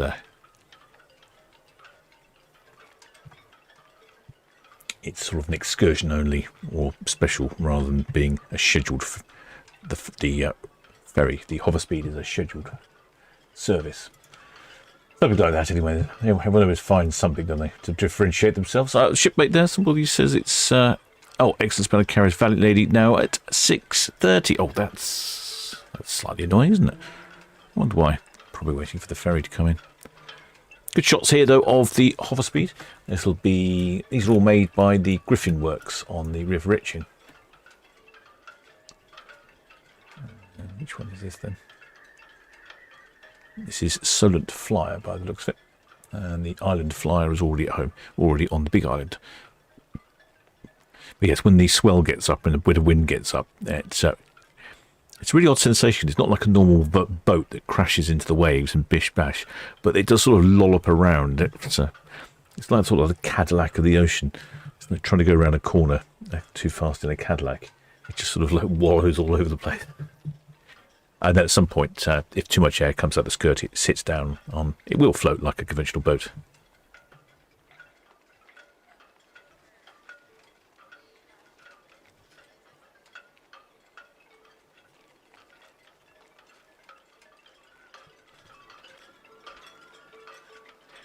Is the hovercraft a ferry, says shipmate John? I guess so. I mean, it takes you from A to B on a regular service, so it is a ferry.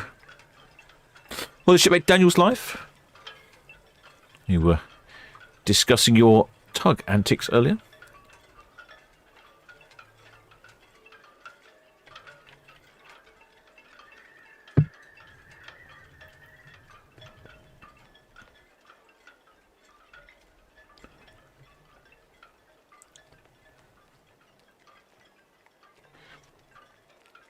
There's the hover terminal there. Probably get a good view on the right cam, actually. Oh, it's very bright out there. I'm just looking, because it'll be about next week on the 12th when we will have the eclipse. I'm just wondering what sort of position I'll be in for pointing cameras. Let's have a quick look. If I point box cam up, will it see the sun? I'm just thinking I might have to do something. Actually, I need to reset box cam, I think. I think it's pointing in the right direction. Oh, no, it is. Yeah, box cam won't see the sun currently. I think it might be too high. Yeah. Going to have to give that problem some consideration.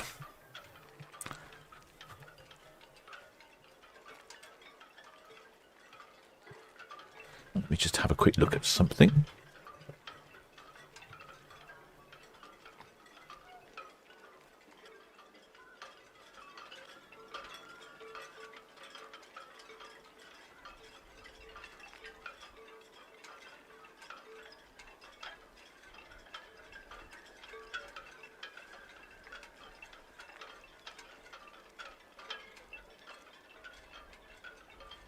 Yeah, I think I can probably arrange a different camera to do that. Got a camera that will work ideally for that, I think. Got a big filter I can put on the front. So we've got the Svitzer Eleanor at the stern here, tugging out the Guardian leader. And then on the front, we can't quite see, is the Svitzer Eston.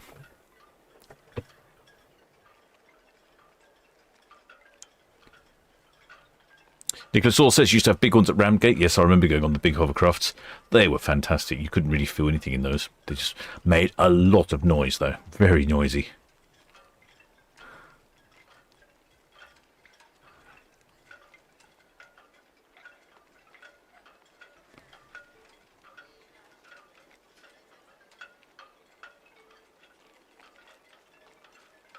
Yeah, runs the hovercraft runs between Southsea and Ryde on the Isle of Wight.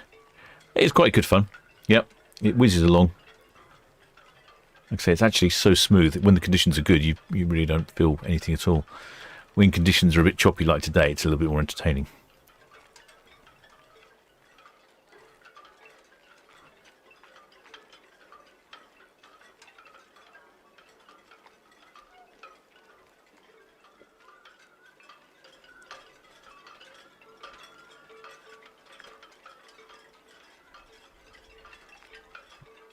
On the VTS lady again, see if she's working properly. Oceania Sirena, she's heading out to the forts now. Southampton VTS ready. Ready, all VTS. VTS ready. My intention is just to hold off by 38-39 while the Guardian leader does his range. Ready, go VTS. That's understood. Thank you. The VTS lady's still underwater.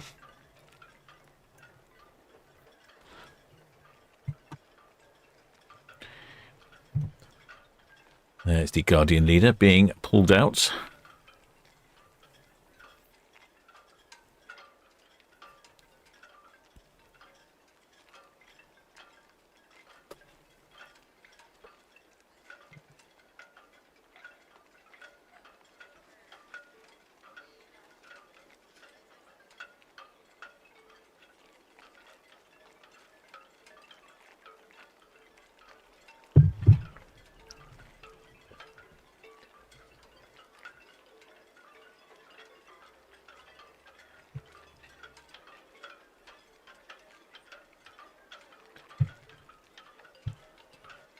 There's the bridge of the Guardian leader, which for some reason Paul wants, some ships voyagers wants to look at for some reason. I don't know why.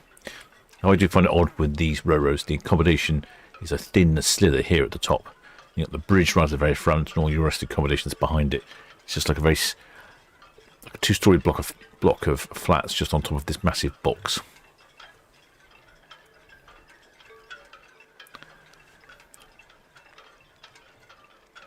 There you go, you can see the accommodation behind. That's entertainingly peculiar.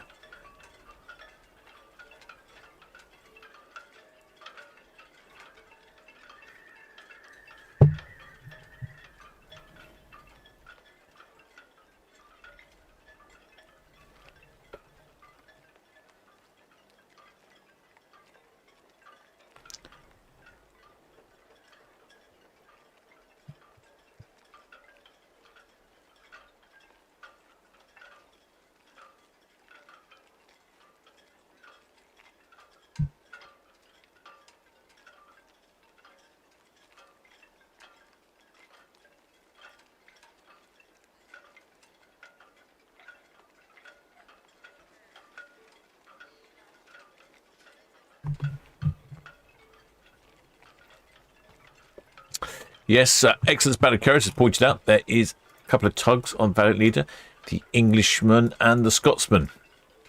We just need the Welshman for you, don't we, really, to finish the hat-trick. So there's the... I'm not surprised it is gusting quite a lot out there. Gusting around 20 knots. It's definitely in territory that you might be having a tug. Especially as it's quite a narrow sort of departure here. They've got to come out round here. Lots of nasty, sharp, hard things for you to crash your vessel into. Don't want that. So yes, you've got the VB Englishman and the VB Scotsman.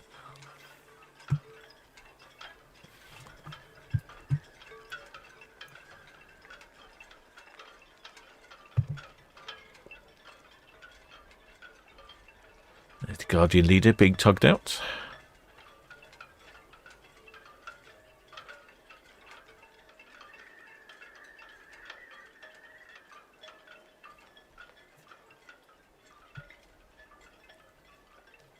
See the Sirena there, going through the quite choppy water of the Solent there. Having a bit of a bob around that little sailing vessel. I think it's moored up, that one. It's on a mooring buoy, I think he is, anyway. Gosh, he's been tossed and turned around a lot, isn't he, considering he's moored up.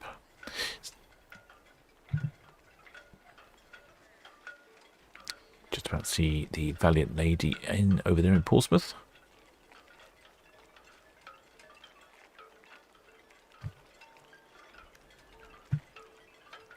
VB Scotsman and VB Englishman.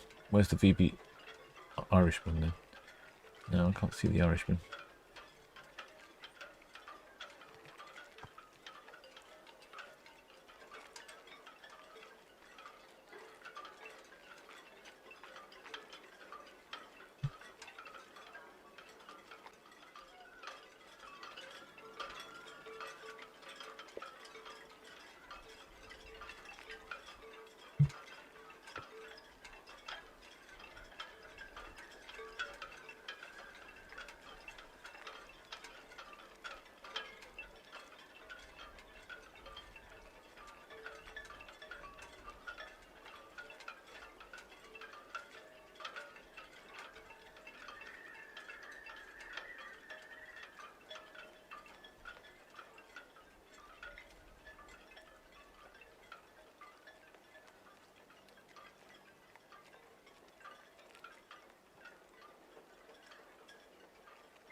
Oh, shipmate, excellent Spanner Kerrison. No, saying the Irishman. Oh, I see the Irishman's over in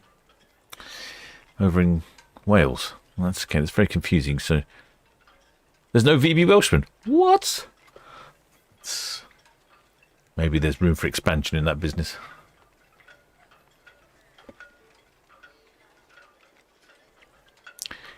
Excellent Spanner Kerris is going to write a letter writing campaign. We'll all support that for a VB Irishman. No, Welshman, I mean.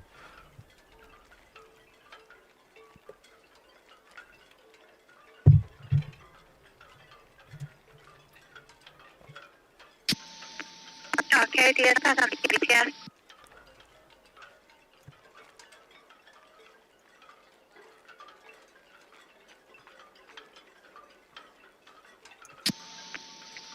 Arcadia, VTS.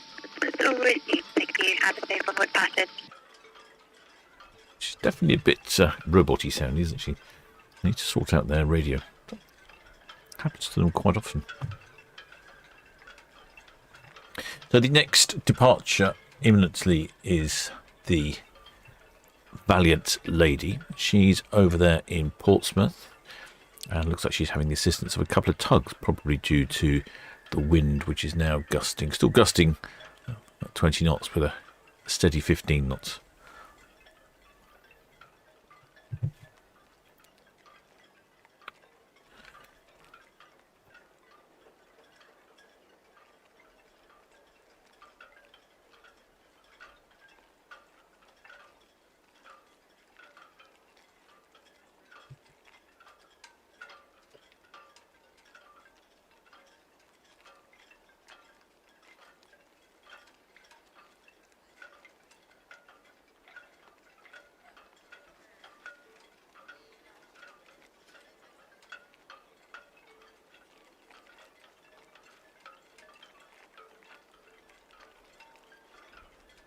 Excellent Spanner Kerris wants a VB Welsh woman. Welsh lady.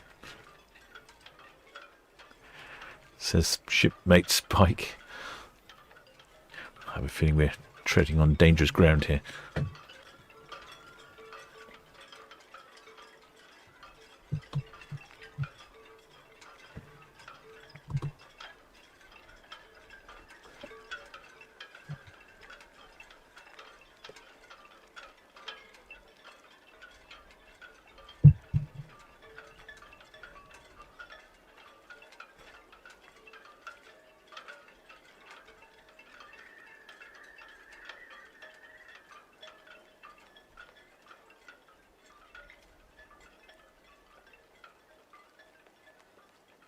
Yeah, it's a pity we can't pick up the VTS radio in Portsmouth.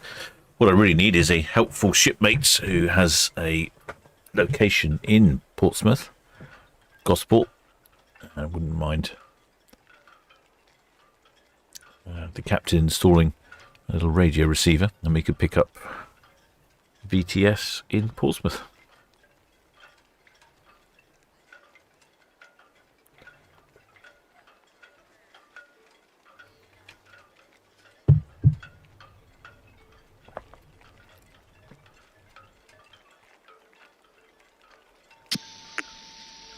Sirena VTS report that the traffic information at the Clement Shelby and the Drive Green Highway should report it.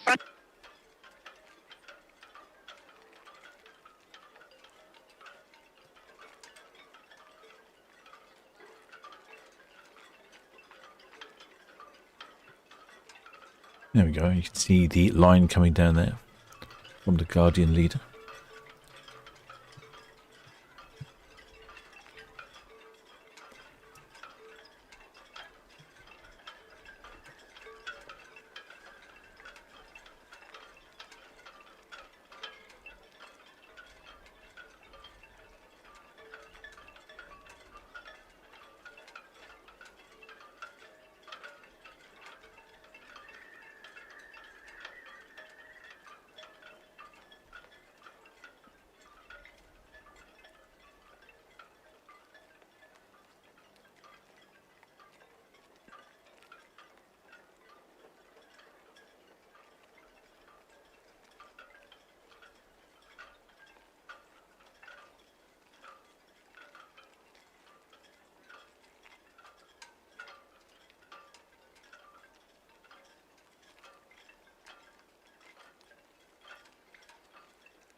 Yeah, it's definitely looking a bit blowy out there.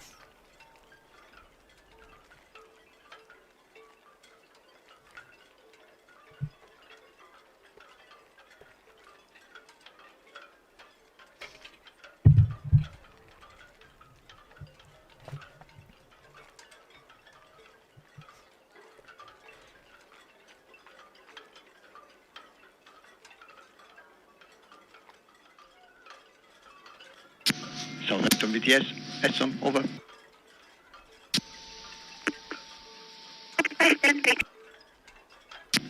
VTS Edson, good afternoon, ma'am. That's us all finished with the Guardian leader. Back to 37, over.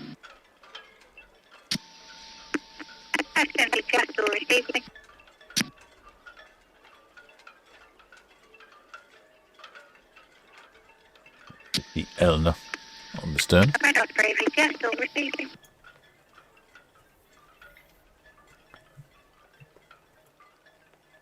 She'd be disconnecting.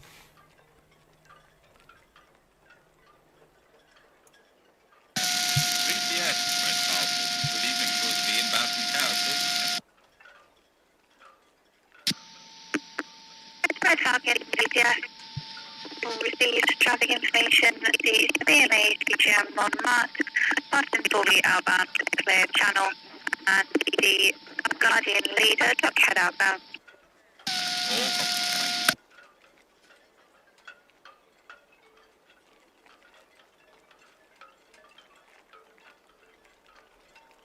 Well, as you made reading from Solent likes the views further out today. Yeah, sometimes doesn't always work out trying to get them all synchronised up. It's difficult to try and get things organised, especially if you've got lots of ships. It can tax the poor old captain sometimes with his abilities. I need a stooge to do all it for me, really. That would be helpful. So there is the Oceania Sirena. She's off past the ports. And we'll see her again, in about a year's time, and then that'll be it.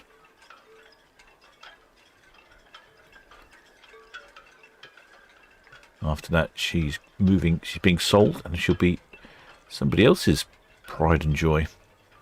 But we're not sure who yet. There's some different thoughts as to about which cruise line we're buying her.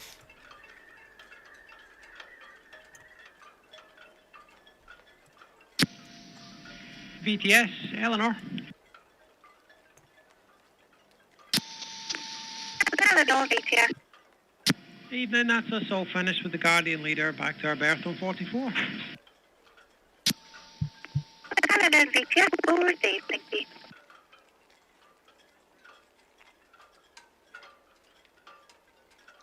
There's the Eleanor.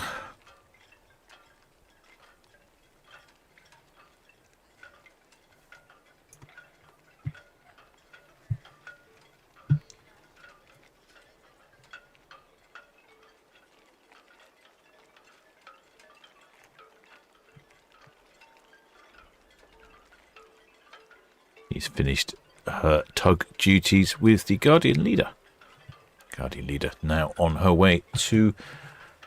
where was she off to? Not far, I don't think. Was it across the channel?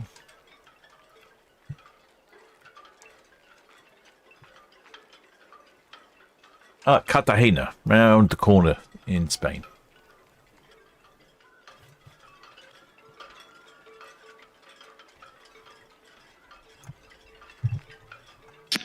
VTS, Montmartre. Hook outwards, main channel to the east. Okay, ladies and gentlemen, Montmartre, VTS, hook out, thank you for traffic information.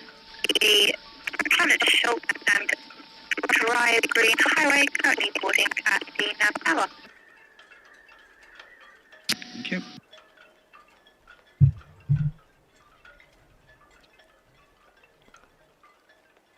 VTS, Guardian leader. Guardian leader, VTS. Information, you are coming through quite broken.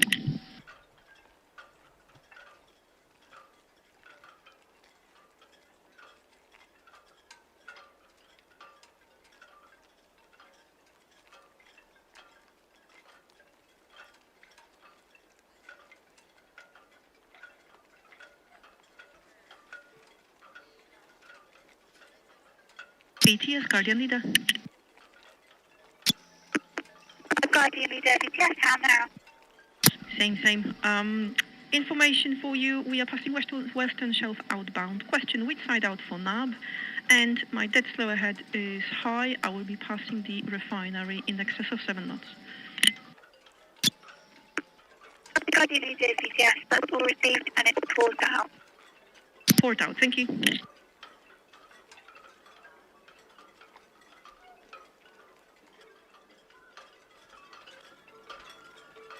All right, so just the Valiant lady left for departure. There's the Guardian leader. Apparently the dead slow is high. BTS, Red Jet 6, shortly away from Town Quay.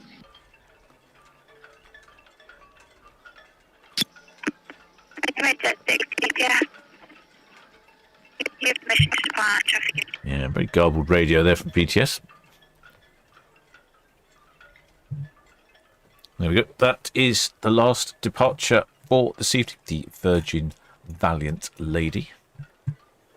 Let's have a look. I'll see if there's any movement. A couple of tugs are still there, but not much else going on.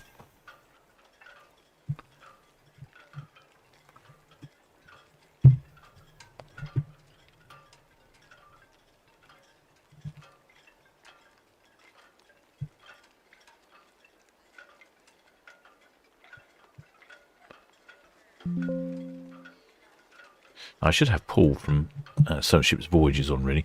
He's got quite a lot to say about the Virgin ships. They've tried to do cruising differently, is what he tells me, so they don't...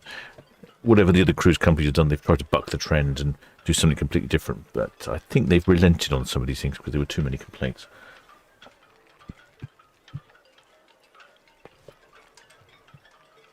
But what's included?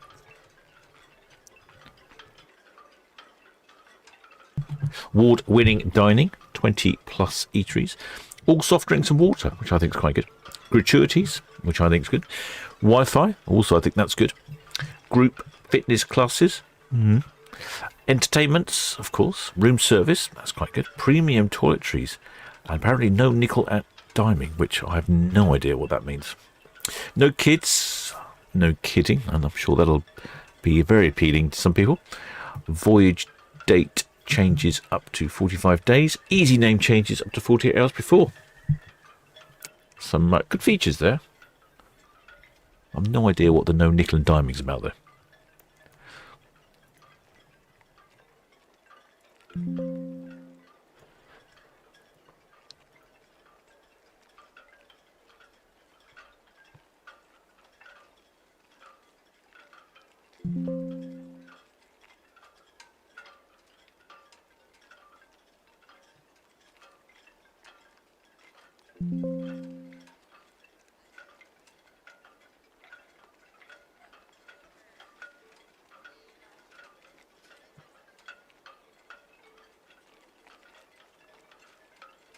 Shipmate Sussex Raid enthusiast. Oh, he's at Portsmouth with a radio. Oh, you better keep us in the loop then, won't you?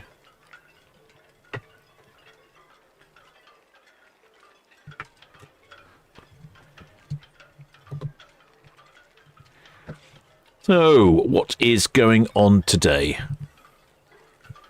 Today it is a 15-night voyage on Valiant Lady from Portsmouth to Portsmouth. The eclipse in the land of fire and ice. Could be UK in the summertime, fire and ice. Day at sea, calling in at Dublin in the Republic of Ireland. Then Glasgow in Scotland, Liverpool in England, Belfast in Northern Ireland. Then Siglufjord in Hoffen in Iceland, Ísafjord in Iceland, Reykjavik in Iceland, a couple of days at sea, and then calling in at Edinburgh on the way back, and then finally back to Portsmouth. Which days you're seeing the... Must be... Would it be on the way to... Maybe on the way to Iceland, I'm thinking.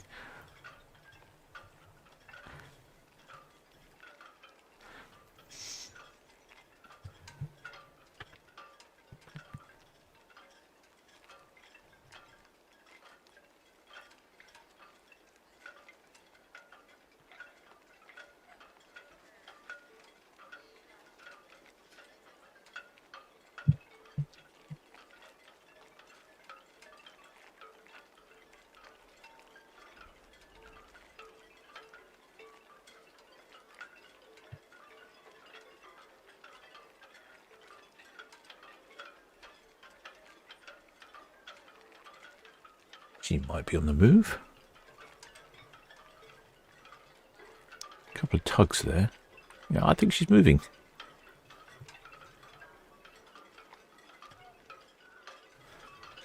Looks like the tug there. Is that the Englishman? No, that's the Scotsman. Looks like the Scotsman is on active duties there at stern, so she's on the move. You won't be able to see it from this distance.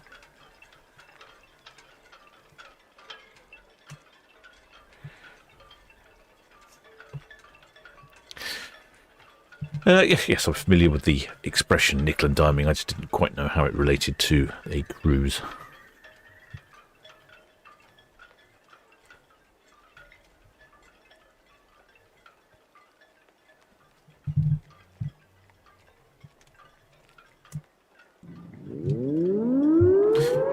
Well, the shipmate Charlie Cooper, welcome aboard, shipmate. Many thanks for subscribing. So what else have we got on Valiant Lady?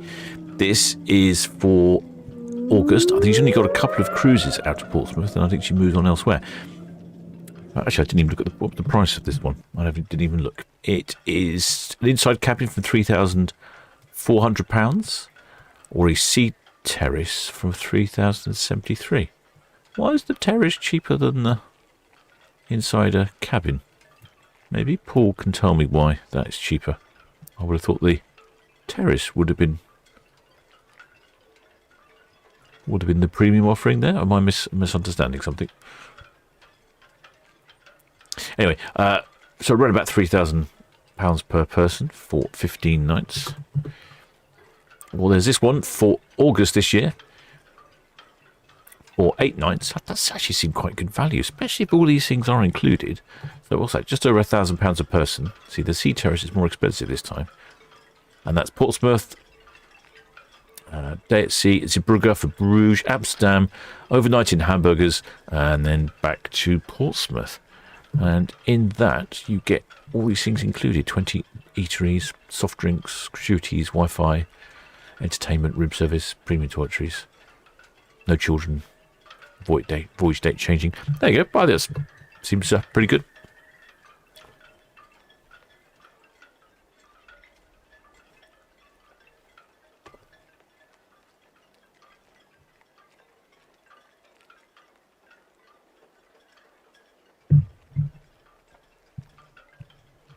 I should try and go on one day, shouldn't I? See what it's all about. What else we've got? Valiant Lady. This is from Portsmouth. I think this must be the last one. I think she only got 3 cruises. Sea View and the Sea Terrace. Again, about the same sort of price for 10 nights. Northern Europe. Portsmouth to Iceland. It's one way. Okay. Repositioning cruise. Amsterdam. So Portsmouth, Amsterdam overnight. There's not going to be many more opportunities to go to Amsterdam. Amsterdam, I believe, they're trying to reduce the number of cruise ships entering port, and they want to be cruise ship free by something like 2030, I think. No more cruise ships to come into the port. So what that means is all the cruise ships dock in Rotterdam and then go on big smelly coaches all the way to Amsterdam, which seems to just move the problem sideways rather than actually fixing the problem.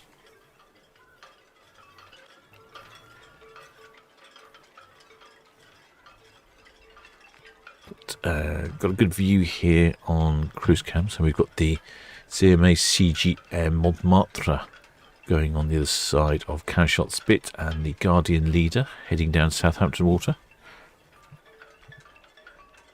There she is. Found a little puddle of sunlight there. Looking very bright and colourful. They're employing these new aerodynamic fronts on these container ships. I'm not really sure it makes a lot of difference, but allegedly makes them more aerodynamic.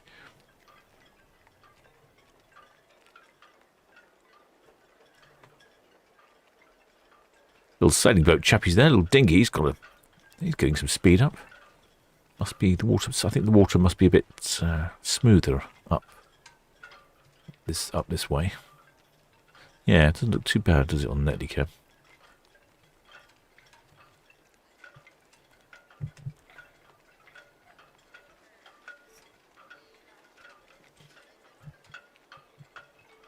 So there's some options there if you fancy a different ship.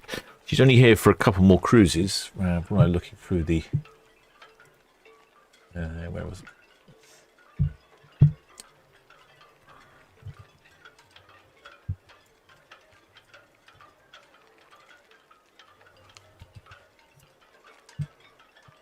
Yeah, she's only here for a little while longer, and I think Paul was unsure where she were removing them to. Because she's in Portsmouth for 3 more cruises, which I think we've just gone through. And then she heads up to Reykjavik. Then she's in New York for a while. Then in San Juan. Then in Miami for the summer next year. For the foreseeable future. So we may not see too much more of Valiant Lady. I better go down there and do some droning at some point. Although I was going to do it this morning, but it was 5 o'clock her arrival time, which means she'd probably be on the water somewhere in the region of, well, arriving before 5, but it's a little bit dark for droning, so you have to give that some consideration about what to do.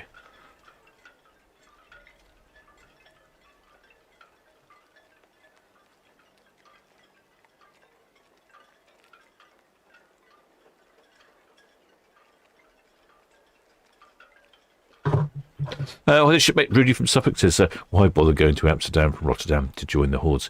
Just stay and look around the water. Rotterdam much better. Well, I agree. Oh, I'm born and bred Rotterdamer.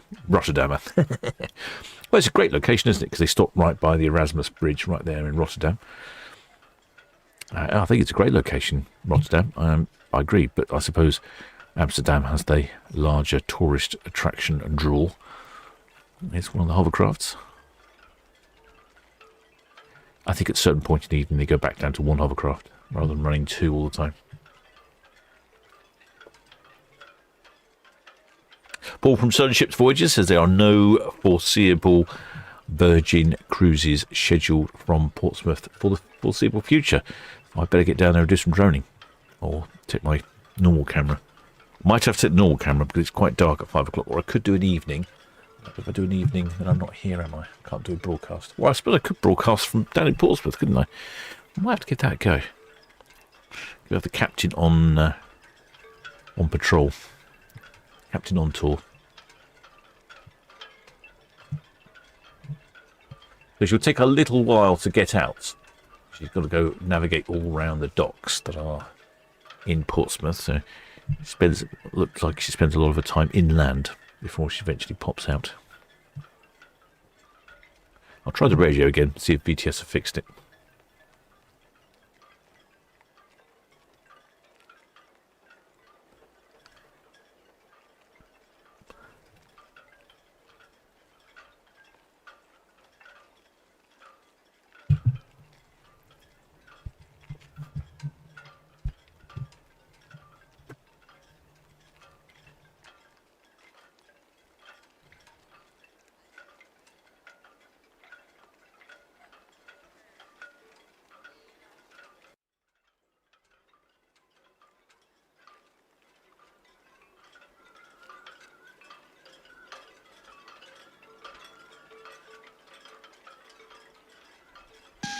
VTS, Red Jet 6, could we have a Calshot tie gauge reading, please?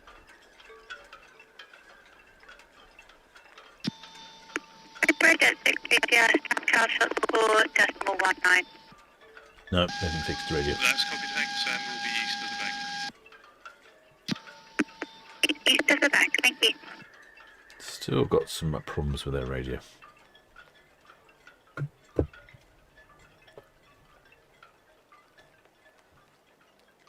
Shipmate James Dawson's suggesting I broadcast from the top of the Spinnaker Tower. Actually, it's not a bad idea, but the visibility is not brilliant. You've got all the glass in front of you, which is slightly annoying. There is actually a spot on the sort of northerly side where you can actually poke a camera out, like an outside area where you get a slightly better view, but it's quite difficult to have an unencumbered view. I'd probably go down to the fort on the corner. Probably the location I would choose.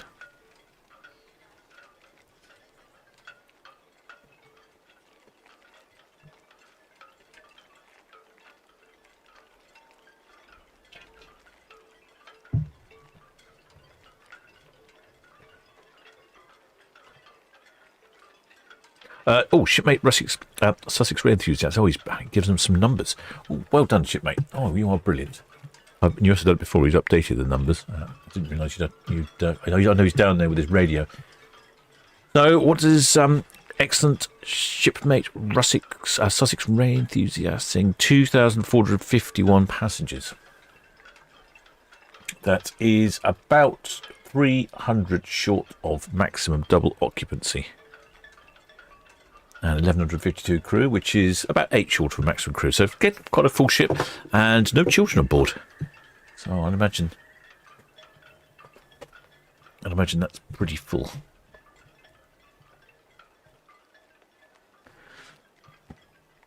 The walls get very windy, yeah, I know. That was a challenge, the wind, all this outside filming. Wind is my nemesis a lot of the time. Right, so the Valiant lady, she's just turning around the old Napoleon docks, the Navy Yard. There you go, there she is.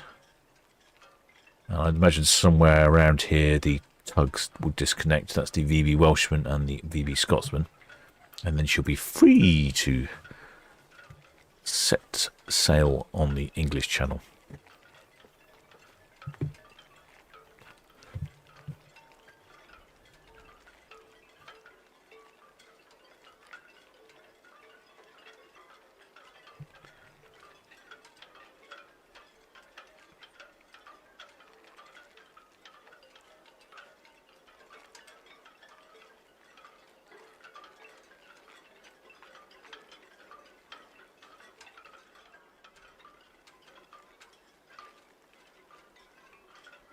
VTS Red Jet 7, Western Shelf information to speed, please.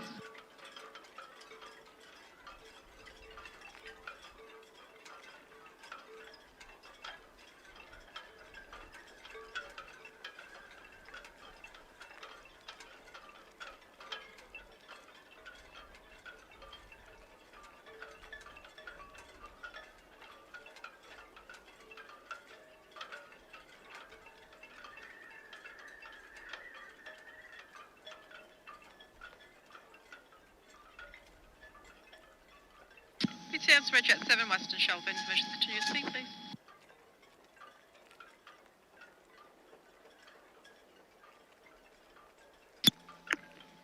Red Jet 7 VTS, you may proceed with caution. Thank you.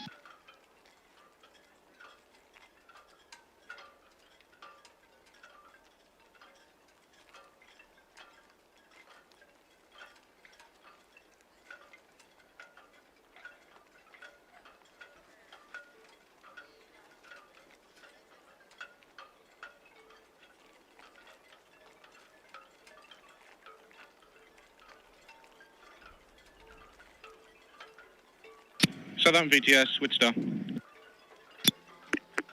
Wichita, Southampton VTS.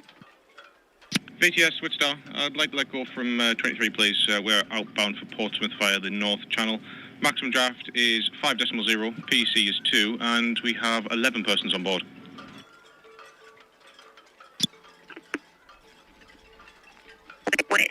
Southampton VTS, we'll receive the information to the bar. VTS, Wichita, that's all received. Just to let you know, your transmission is garbled. Wichita VTS, thank you. Yeah, so it's not just me thinking that the transmission for BTS is garbled. I have done that before now. Been trying to fix a VTS. Sometimes when VTS talks to people, I can't hear the response because it's too far away. So I think to myself, oh, something wrong with my radio. Spend ages fixing it and then actually work out it's VTS.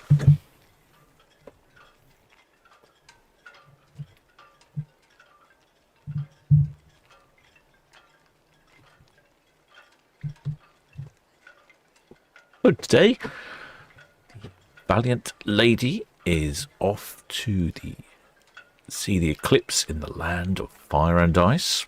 She departs Portsmouth, stay at sea, then calls in at Dublin and the Republic of Ireland, Glasgow in Scotland, Liverpool in England, Belfast in Northern Ireland, a couple of days at sea, Siglufjord in Iceland, Ilsefjord in Iceland, Reykjavik in Iceland, a couple more days at sea, back to Edinburgh, and then all back round the corner to the port of Portsmouth.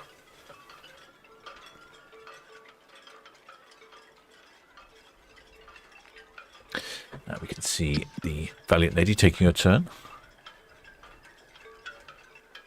Looks like, I'm thinking the tug at the front has disconnected or it's getting run over. I imagine it's getting disconnected. Yes, moving away. I suspect we'll see that, yes, looks like the Scotsman is disconnected at the stern. Guardian leader, The Englishman's disconnected at the bow. Valiant lady up to 7 knots. VTS, Guardian Leader. Guardian leader, Southampton VTS, very good evening. Information for you, SP is on his way up to the docks for a handover. There is a chance that you might not get a patrol this evening. Of course, thank you very much.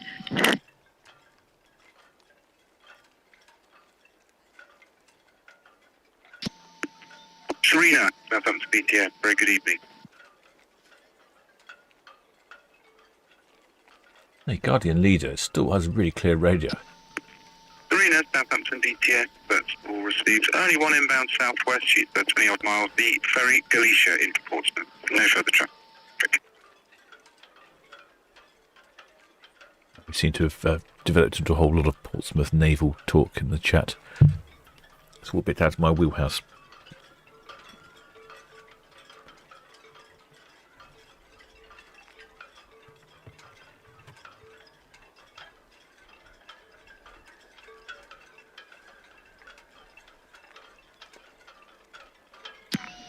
VTS, the Red Falcon, booked in.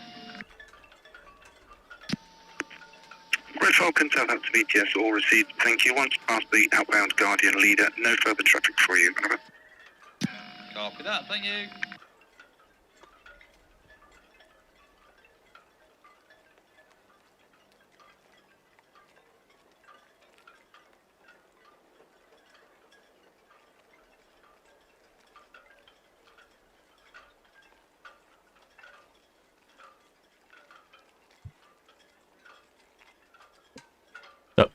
Virgin Valiant Lady, making some progress here.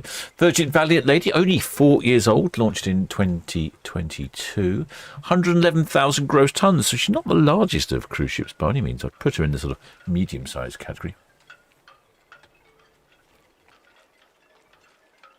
She has a top speed of 22 knots, or 41 kilometres an hour for all you continental types, 25 miles per hour in the King's units. She has a number of sister ships, the Scarlet Lady, the Resilient Lady, and the Brilliant Lady. I must say, when I first saw one of the Virgin cruise ships that arrived in Portsmouth, I went down and droned her, and I didn't really know what to expect. A lot of the pictures I saw online, I try not to spend too much time. I like to see it in my own eyes in person first, rather than reading too much about it or looking at too many pictures. But I was aware that it was very divisive, the colour of being grey. But I have to say, I actually quite like it. I think it's different from white. I do like all the red up on top, or the scarlet. And it's an interesting design with the sort of vertical bow, very reminiscent of the sort of, the Celebrity Apex and things like that, in the Ada ships. But I think it's quite a stunning ship. It's got a bit of a slimmer midriff, if that makes sense. The decks are slightly inset, the passenger balconies rather. And I thought she actually looked quite elegant, so even though I was expecting not to like it and think of it as a battleship, I actually think they're quite smart looking. A very refreshing change on the ocean.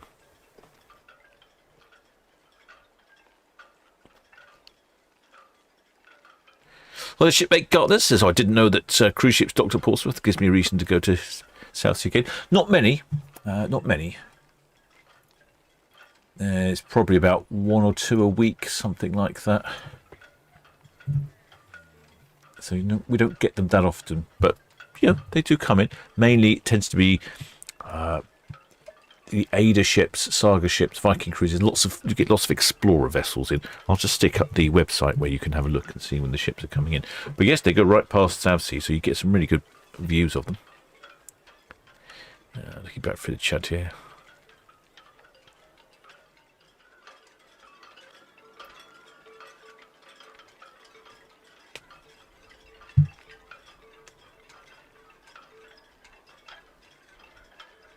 Yeah, so we have the Ada, the Azamara, Virgin a couple more times, Viking, Saga, Noble Caledonia. Often you get every now and then you get some explorer type vessels. I can't really see any. Phoenix, Ryzen, and Saga. And that takes us up till December. So yeah, there's one every... Southampton VTS ready, go short departing Royal BF East Coast. It's about 2 a week.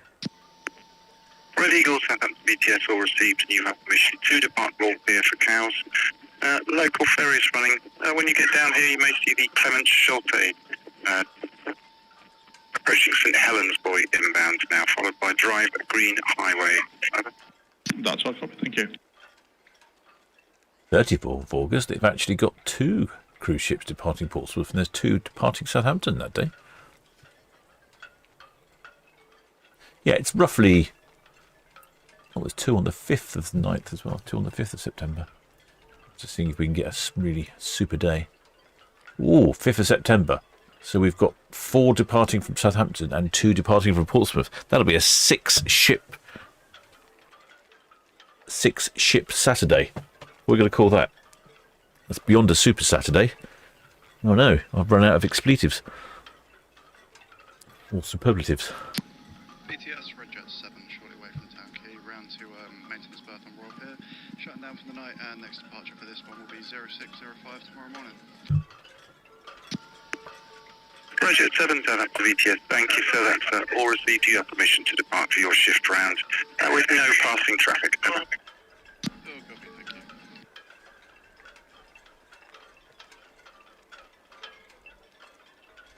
Here she is, just about to pop through the quite narrow entrance of Portsmouth.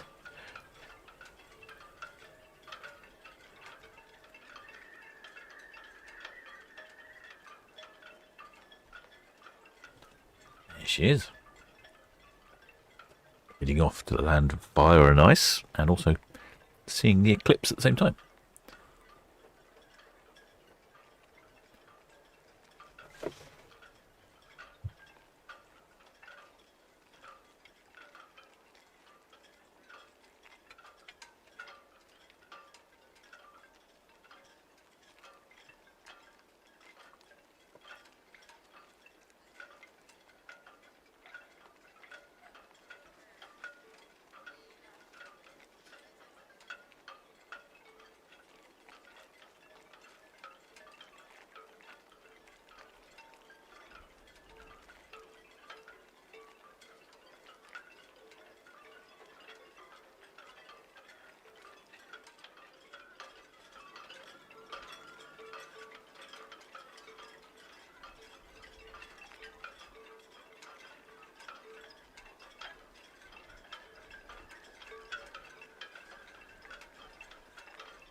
Shipmates Bike says, oh no, the weather looks cloudy near Iceland for the eclipse. Oh no.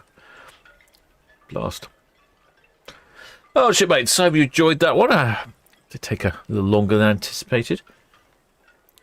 Bit of a late departure for... VTS Witstar, that's us, Western Shelf out. Bit of a late departure for the Valiant lady. But like I see, lots of ship movements coming up. Nothing for tomorrow, but lots coming up in the future. We were just talking about a mega Saturday or a superlative Saturday. We'll have to come up with some terminology for a 6-ship Saturday. That's going to be quite impressive. Well, no ships, well, no cruise ships for tomorrow. And then Friday, there is 3. The Aurora, Liberty of the Seas, and Europa from Cowes. What's coming from Portsmouth? 10th.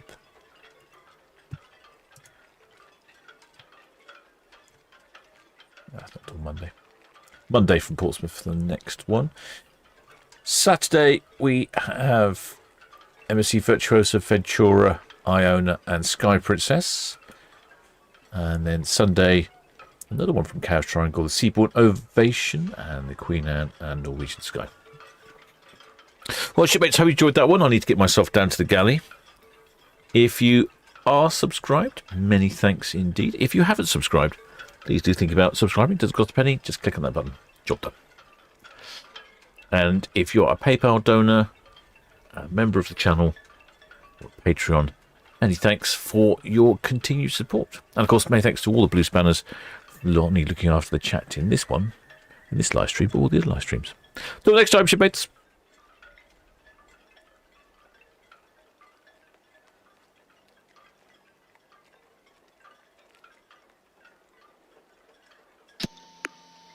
Valiant, Lady, Southampton VTX, very good evening.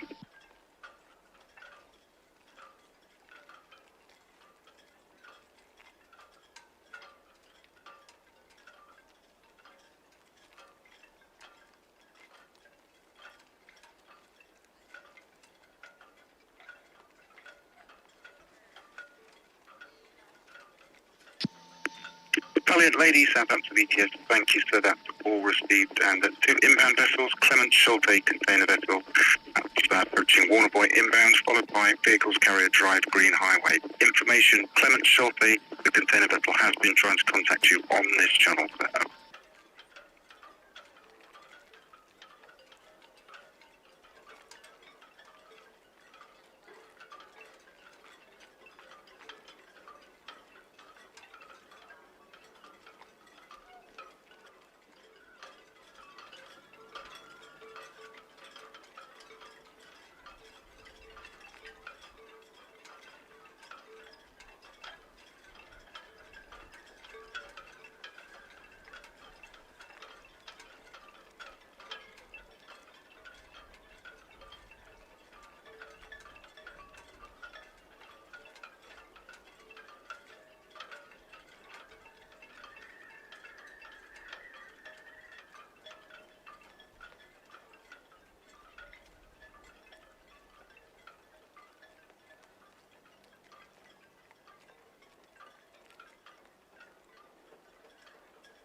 Sea Fury, Southampton BTS, good evening.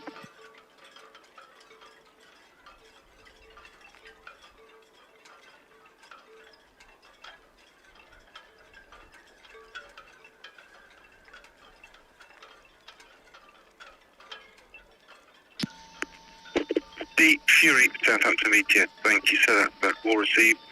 We do have 2 inbound vessels, a container vessel, Clement Schulte, approaching the fort, followed by vehicles carrier Drive, Green Highway, over.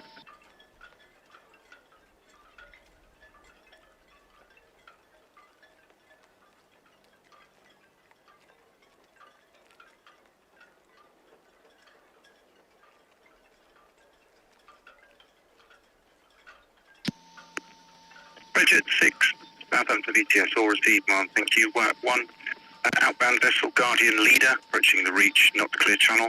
Looking ahead for you, the Wit Star, Northwest Netley, outbound via North Channel, over.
Clemens, Schulte, Southampton VTS, thank you, sir, that's all received.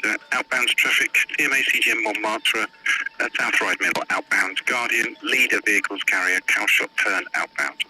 Do you require anything for the turn this evening? Okay.